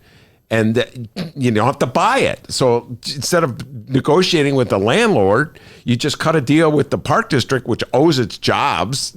They're under the thumb of Mayor Daley, and they turn over the land. And then when people like you, your predecessors from way back in the 70s, Andrew, complained, they called you elitists and snobs and said you're against public education. That's right. And it's frustrating because they think, this is great. We'll just decrease the cost of this. We'll make the project way cheaper than it should be. But we should just budget to acquire the land. I don't understand why that's not in the discussion. It's always, no, this is free. It's free. Well, it's not free. It's generations of Chicagoans are going to pay the price from here on out. Yeah, and so you're in favor of preventing that rock concert from disturbing the birds. Young Andrew, take a stand on this, please. Yeah, no, come on. I had to. Logan Square Preservation is a partner for the Arts Fest that we had in the square just last weekend. So I always struggle with you this. You made my life miserable for a weekend down there. I'll kick that over. I'll kick that over to the I Am Logan Square people.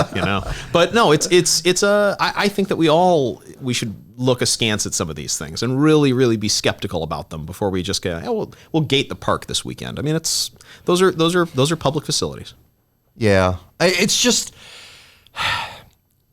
everybody wants the best. They want, I don't want just a park. I want the best park. Okay. I want the cream. The Obamas say, we want Jackson Park. We could put it someplace there, but that's got a nice view. And that's what George Lucas said. And that's what the Mamby people are saying. They want the rock and rollers or alternative music or whatever, the undergrounders there, they all want to stand in the lake and hear the music.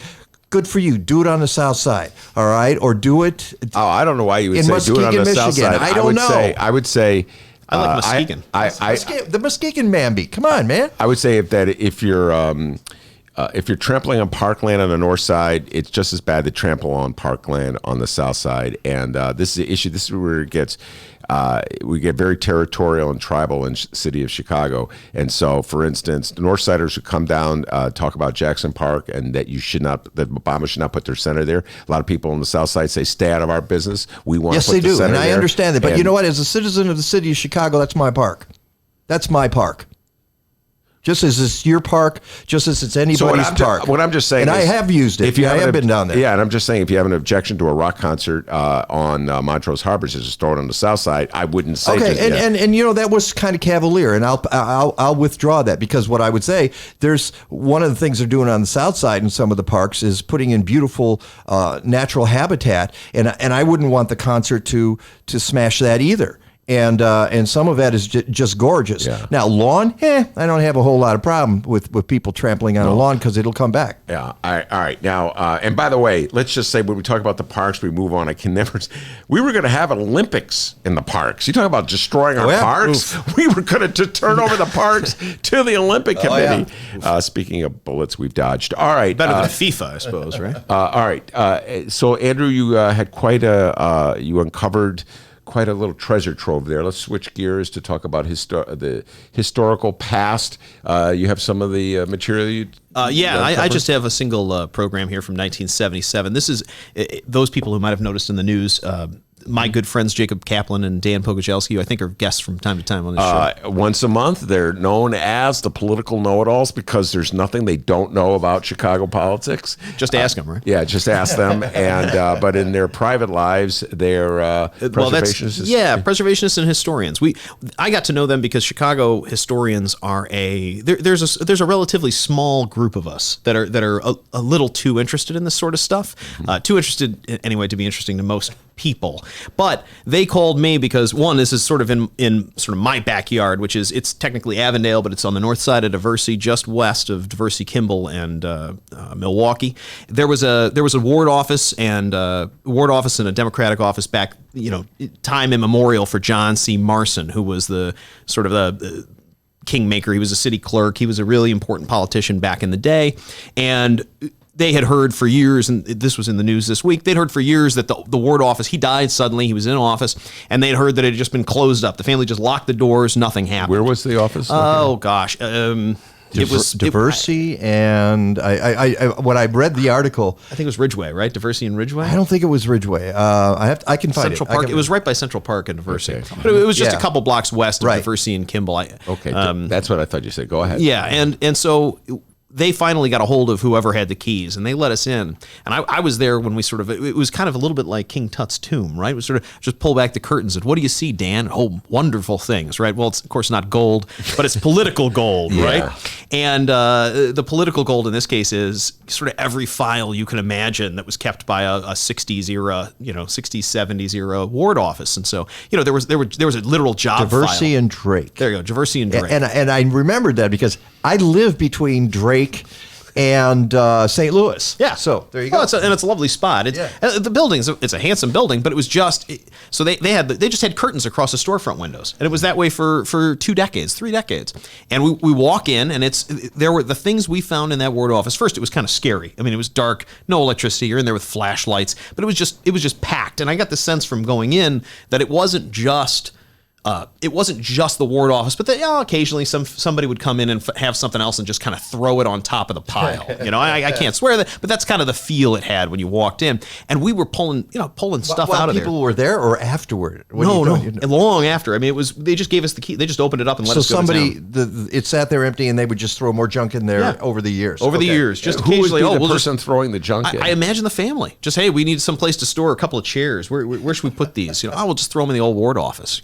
See, I kind of thought maybe it was like the Flying Dutchman, where you walked in and there were still cigars that were smoking in the ashtrays there. It certainly had that feel to it. So wait, who literally opened the door for you then? Who I showed up. Essentially, they're like, the door's open. We're not going to go in until you get here. I work and live out of my house, or live and work in the neighborhood, and so I just zipped over there, and we walked in, and some of the records in there were just amazing stuff. He had a file of precinct captains and their associated jobs at the government, at various governmental levels. These are my precinct captains. Here's the job each one of them has. He had lists of. You would flip through books and it would list favors that Marson had done for various people in the books. I mean, he recorded it himself in handwriting. Yes, him or his people. So in other words, garbage can. For Andrew. Yes, I wrote down there. Yeah, I got that guy a garbage can, or I got them a driveway permit, or that sort of level of detail to sort of track the political back and forth between constituencies and other politicians and Marson. So that when Marson's precinct captain would go to the door, let's say of young Mike Novak, he could say, "Well, I'd like you to vote for Marson," and Mike Novak would say, "Well, I'm an independent-minded.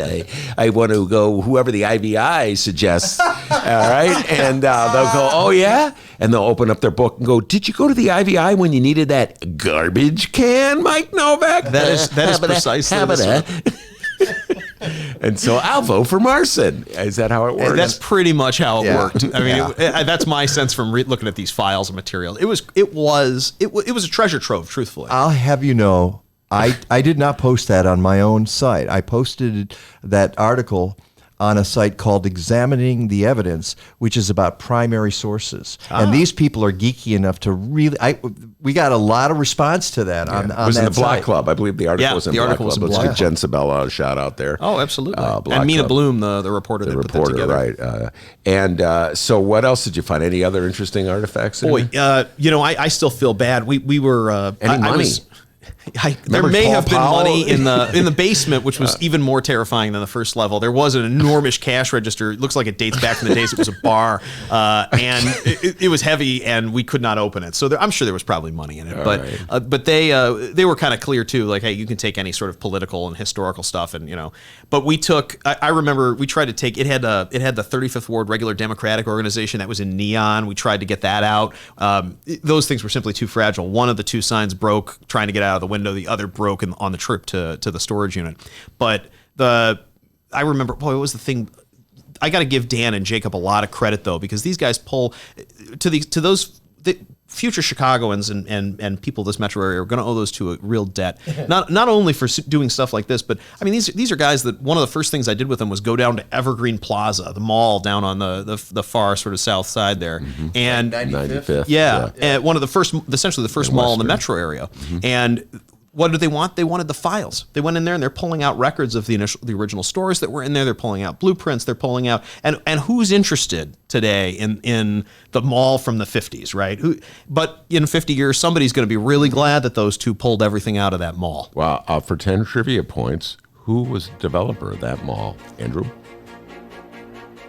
Arthur Rubloff. Very good. How'd you know that? It was up there. I knew it. I'm so stunned that you know that.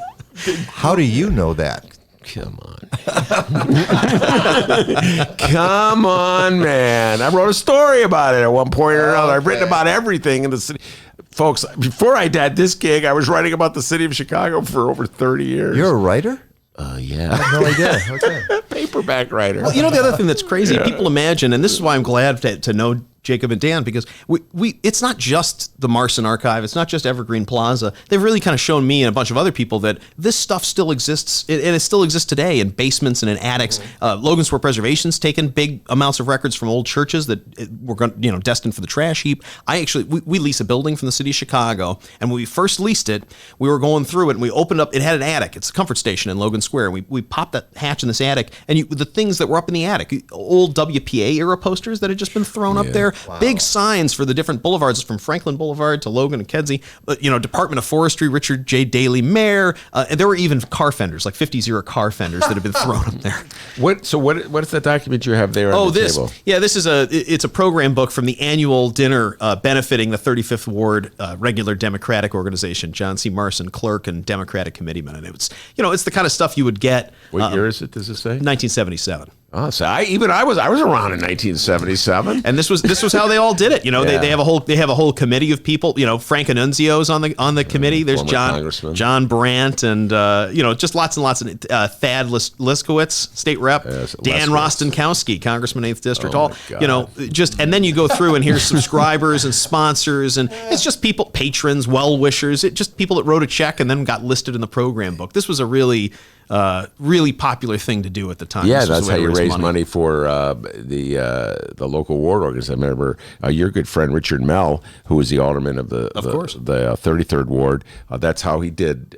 He would have his people go around. Well, you want to buy an ad in the local ad book. The ad book for the Democratic organization. It's like most ads are for newspapers. It's just a book of ads. You know what I'm saying? Well, exactly. And I remember pivoting to this other gentleman I mentioned earlier, the Honorable Nicholas B. Blaze, Mayor of Niles. And before we get into Nicholas Blaze, we're going to have to take a break. When we come back, we'll talk about a legend who just passed, Nicholas Blaze. We'll be right back after this. Read the Chicago Reader to get up to speed on what's what in Chicago. Culture, food, arts and entertainment, weekly concert listings, weekly event listings, the environment, travel. I can continue, but you get the point. And for all of you Chicago political junkies, raw weekly columns on real city politics from Maya Dukmasova and our very own Ben Joravsky. The Chicago Reader, free to the public in newsstands throughout the city and online at chicagoreader.com. Read it now and be a more informed Chicagoan.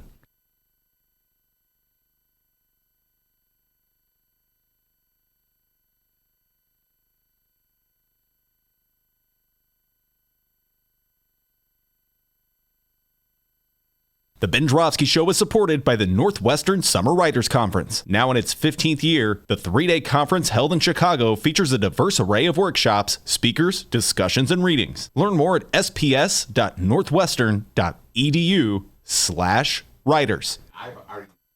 Hey, have you explored the new suntimes.com? Our team at the Sun-Times recently launched a brand new digital experience just for you, making it easier than ever to get the latest news and stay up to date on everything happening in Chicago. It's the same stories you love with a brand new face. Take a moment to check it out now and let us know what you think. Visit suntimes.com. That's suntimes.com today.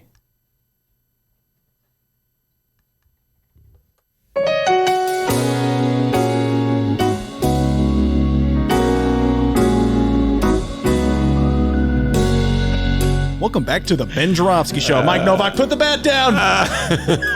Take us home, buddy. Yes, indeed. That super cool music means the end of another super cool show. It's not over yet. And by the way, I've been talking about Mike Novak today, Andrew.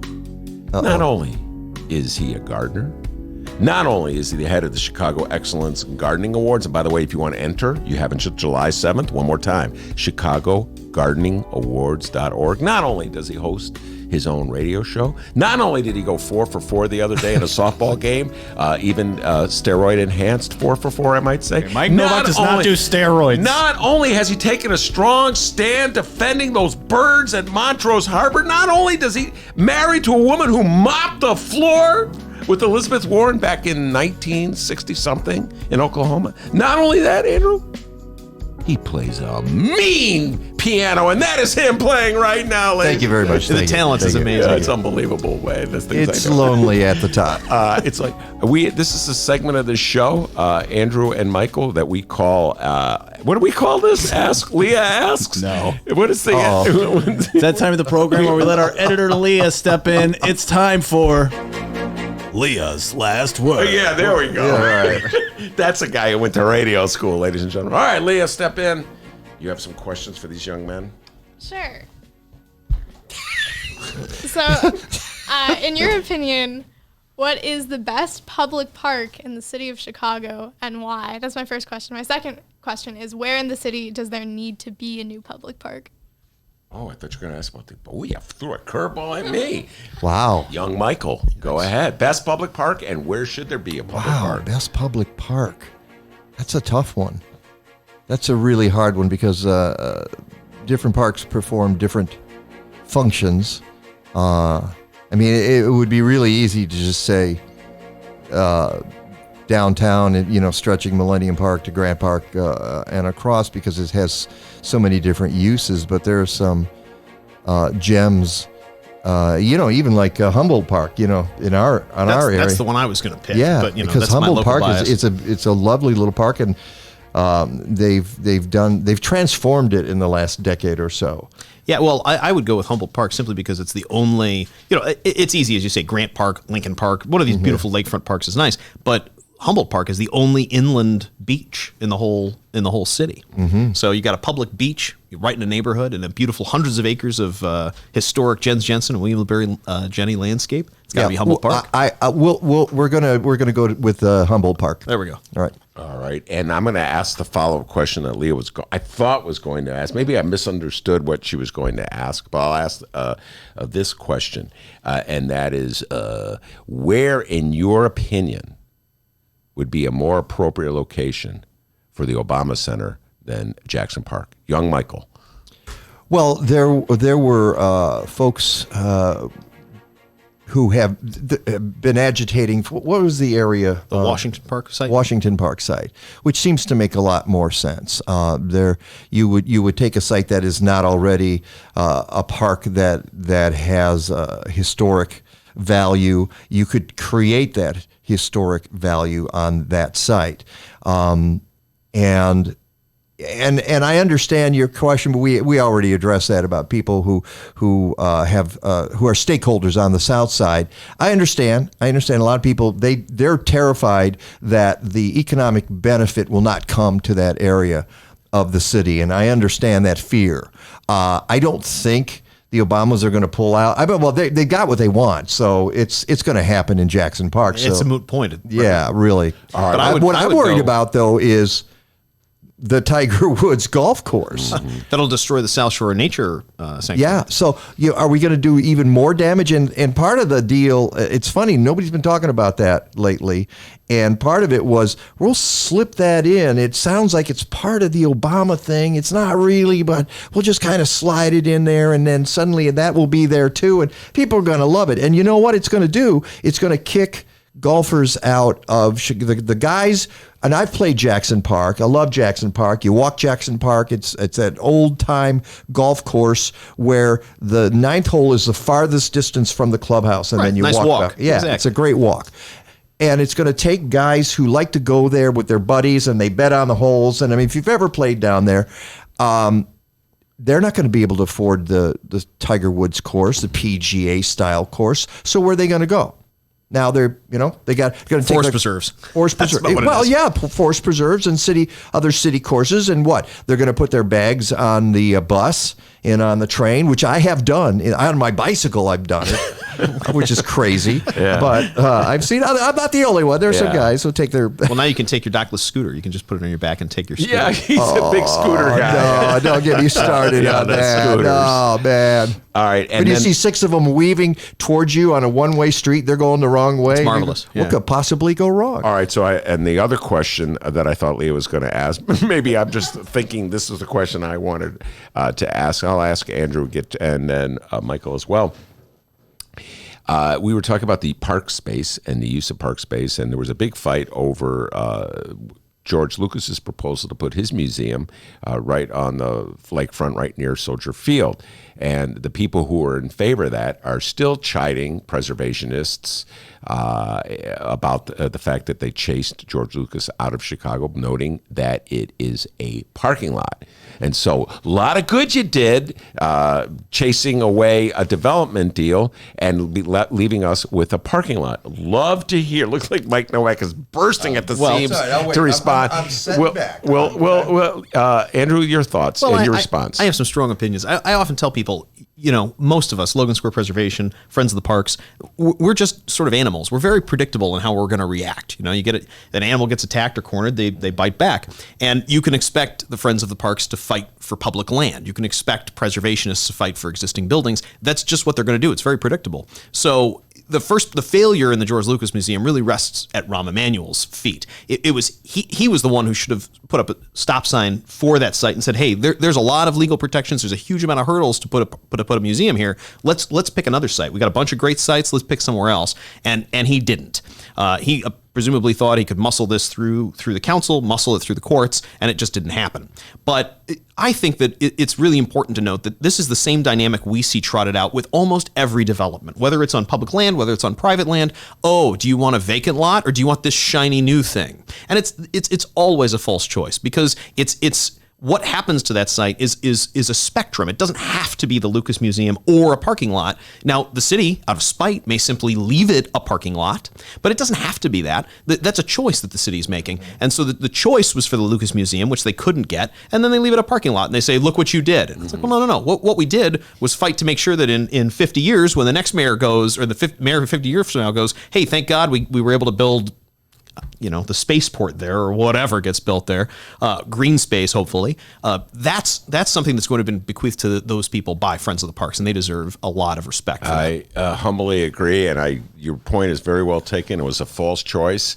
And even now, when it's such a predictable response, look at that parking lot. Hope you like that parking lot, Mike Novak, because it's your fault. There's a parking lot. And what would we have had in return? I mean, really, the bird dropping by the lake. I mean, that was a pretty interesting design. Yeah, Jabba's palace. Yeah. But you're right about that. It's people go to that parking lot. False argument. At least I'll tell you what. At least it's an open space. It still is. I can see the lake. You can still see the lake through it. And there's always the opportunity that you convert it into passive park space, which is green grass, where people can walk and think. And yes, Mike, you're correct. In their brains, they'll be furiously contemplating the universe. But on the outer appearance, it'll be passivity. Passiveness, all right? Hey, if I had my way, I'd be raising Lake Point Tower because it violated the spirit of that law. Why can they get away with it, and in the Blue Cross building and all those buildings there that just violated the spirit of that law? Absolutely. We in Logan Square, we had a building line, right? There's a building line that's on the survey maps from when the boulevards were laid out, saying you can't put a building in front of this, and we took that sort of stuff so seriously that in the 1890s, the West Parks, which were in charge of that, they made a guy tear his home down because it violated the building line. 60s roll around, we let them build that building on the northeast corner of California and Logan. It violates the building line. It's 25 feet past the building line. Nobody says boo. All right. The inconsistencies of preservation and taking care of parks. By the way, I must make a pitch. I forgot to announce that when this show is over, I'll be heading over to the Hideout to do First Tuesdays, our political talk show I do with the great young Mick Dumke. 6:30 at the Hideout. We're all fired up. We're going to open up, do something we've never done for First Tuesday. We've been talking about doing this forever and sort of recreate the back and forth that Mick and I, political back and forth we have on all issues of the day on the phone and in this podcasting right here on this show. So we're going to do that live. We're going to involve the audience. 6:30 First Tuesday, Mick is going to explain who he is in favor of for the presidential race. I'm just kidding there. Mick is old school reporter, and he does not show favors. But we'll be talking about all the debates. You always get that. I'm old school, Ben. So we'll be talking about local politics, national politics, state politics, getting the audience involved. So at the Hideout, First Tuesdays tonight, I'll be heading over there at 6:30. The show starts 6:30, 1354 West Wabansia. So I had to get that plug in there. I got one more thing for you because I actually did some homework for this show that we didn't get to, and so we'll do it next time. And I took it apart. It's not exactly like reading the Mueller report, but I read. Oh my goodness, you've got it here. All right. He's actually sort of threatening us with He's it. on page 3. Okay. No, I've read the entire Mueller report here at the camera. All right. Well, God, I read the transition report for Lori Lightfoot. Oh, yes. Not the whole thing, the environmental part of the transition report. Yeah. Have you read it? I have not. Yeah. Don't bother. All right. Okay. That's good to know. That'll be the next time. Recycling is mentioned exactly once, and it's to say we think people should have recycling in their homes. Honest to God. That's it. That's the reference to it. It's hard to get people in the city of Chicago, in the official, the leaders of the city of Chicago, to care about the environment, young Mike, when they view the parks as prime land bank. You know what I'm saying? When they scoff at people who say, hey, we shouldn't have a rock concert in Montrose because it's going to scare off the birds. There's just an instinctive reaction in the city of Chicago. Andrew, you know this. Just to dismiss the concerns of environmentalists, to marginalize the concerns of preservationists. I've been dealing with this for years and years, writing all these stories. I've seen it going on since I moved to Chicago in the 80s, and some things don't change. You're mocked, you're maligned, you're despaired. They make fun of you. They're still even at home. I've got a baseball bat. All right, I'm just telling you, I've got a bat here. All right, before we head out the door, you got to talk about Nick Blaze, a legend, a political legend from Niles. The late lamented Nick Blaze. He was quite the individual. I as a young reporter, I was a reporter many eons ago, and he was sort of my first beat, and so he was terrifying. He wouldn't. There was no hello or goodbye with Nick Blaze. You would ask questions, and at the end he would go okay and hang up the phone. And it was always he explained it to me later as, oh, I'm just a lawyer. I bill for my time. And he would say it this way. Well, if I start every conversation with, oh, how are you? How you doing? How are your kids? He goes, it takes my time. I can't afford that. I need a bill for my time. So he was, but he takes too much time to say hello. But he was such a character. I mentioned this in writing that book. I spent 24 hours with him in his office. I went in with a recorder and then I transcribed it. I said, look, I'll let you cross out. You don't want to be quoted saying something. And there was a lot of things he didn't want to be quoted saying. But he was a really interesting guy, really hard worker. I remember when we mentioned this 35th Ward Democratic Organization book, that people would tell me, oh, just ask Nick Blaze about his ad book. And in the corner of his office, he had a stack of them. They were all of his ad books. It was an entire stack. And by the end, it was huge. It was 100 pages worth of display ads from people that presumably were just intimidated into buying an ad. But he didn't, and he would say, printed the book, and everyone's like, well, where's the book? Where's the book? He would print one. He'd take the money, he'd print one book by the end. And I've got a copy of the 07 book. It's enormous. I've never seen another copy anywhere else. And I mean, it isn't designed very well, so that's probably for the best. But he was such a character. I remember when I finished the book, I had gotten a publisher. He had sort of served his 10 months in prison. Yeah, it's hard. All right, yeah. You just trotted that one out. He went to prison for what? He went to prison for, essentially, he had used the power of the municipality. He had divided up the municipality to such an extent that no one at the department level talked to anyone else. Mm-hmm. So that he would pick up the phone and call department heads, and so they were all used to, nobody knew what he was doing with the village, and so he would be strong-arming a business to buy insurance policy that he'd then get a referral fee or a kickback on, and that building department inspector that went out that would do it, and then he'd call the cops and say, hey, you got to go ticket those cars they've got parked there. And so he'd bring every single department in against a business to sort of pressure them. And this was the stuff the feds trotted out, and none of them knew that they were all working in concert because none of them talked to one another. Mm-hmm. He had taken such control of the various arms and branches of that municipality. But so ultimately he pleads guilty. He went to prison. He told me, in fact, he paid his lawyers a flat fee. That was his way of handling it. He says, I could have paid him by the hour, or I could pay him a flat fee. So I paid him a flat fee. And then, I says, I just strung it out for a while. And he was really assertive about it, very confident. And at the end, I said, look, I have a publisher. He's out of prison now. He's served his 10 months in Minnesota. And I said, I've got a publisher. Do you want to read the book before I send it off? And he goes, just bring me the last page. I just want the last page. So I bring in the last page. He sits there. He's these enormous glasses in his office. His office, which is still there, by the way, it's just been walled off in the private office. And it's he puts on his glasses and he reads it and he kind of slides it back across the table at me and he says, looks okay. And I said, really? That's it? You don't want to, no thoughts or anything? And he says, just ask this. He says, if you mention me going to prison, just make sure you're clear. It was 10 months. And he takes his glasses off and leans forward over the table and says, that was less than Martha Stewart. The bar is low. Yeah, all right. It was so but the people in Niles, and it is funny, right? Because the people in Niles, there's this divide there between the businesses that are all there, that are some of which are local voters and constituents, but many of them are not. They're people that live out of them, but they're the ones that pay all the bills. There's huge amounts of sales tax dollars flowing into Niles, and so the residents, of course, love the guy. Why? What's not to love? Cheap taxes, great services, fitness centers and senior, all this great programming, and none of them pay for it. And of course they didn't object even to this, potential alleged, found guilty of kickback schemes because none of them were his voters, none of them were his constituents. And none of them were shaken down. It reminds me, there's a lot of people I know who still have really nice things to say about George Ryan, the former governor of Illinois, who did time for shaking down various businesses, taking bribes, etc. And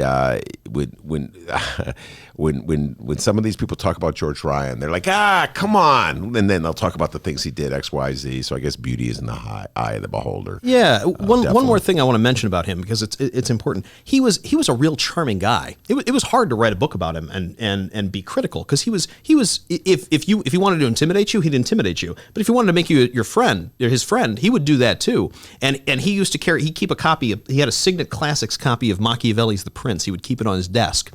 And I asked him once, because everybody would tell me about this. His trustees that served under him always got that prince on his desk. He's terrifying. He's scary. And I asked him that once. He goes, oh, well, I always like to make friends. He says, I thought that was better than intimidating and making people ruling by fear. He says, but I like to leave this thing out on my desk because I wanted people to think, is he like that? Is he Machiavellian? Yeah. Is he terrifying? Yeah. I mean, the guy was really, and he was charming. He was a nice guy. He was a charming man. Nick Blaze, forever and ever, mayor of Niles. He only made that one mistake, went to federal, but in his defense, did less time than Martha Stewart. But more time than Mike Novak. Mike Novak. Considerably more, I hear. They haven't caught up with me yet.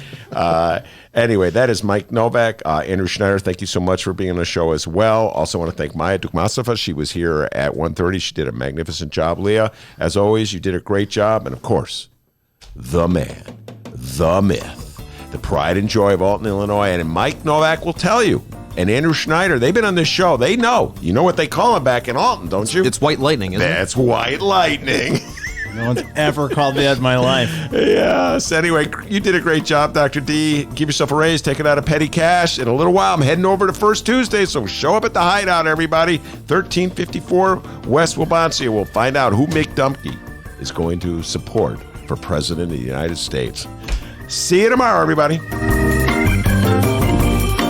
And remember, everybody, to catch the Mike Novak Show on 1590 AM radio and 95.9 FM radio, WCGO, Sunday mornings, 9 a.m. until 11. It's a fantastic program. And remember, you can download previous Ben Joravsky shows at both Chicago Reader and Chicago Sun-Times websites, chicagoreader.com, chicago.suntimes.com/Joravsky, or wherever else you download your favorite podcasts. We're now on Spotify. Tell your friends. See you tomorrow.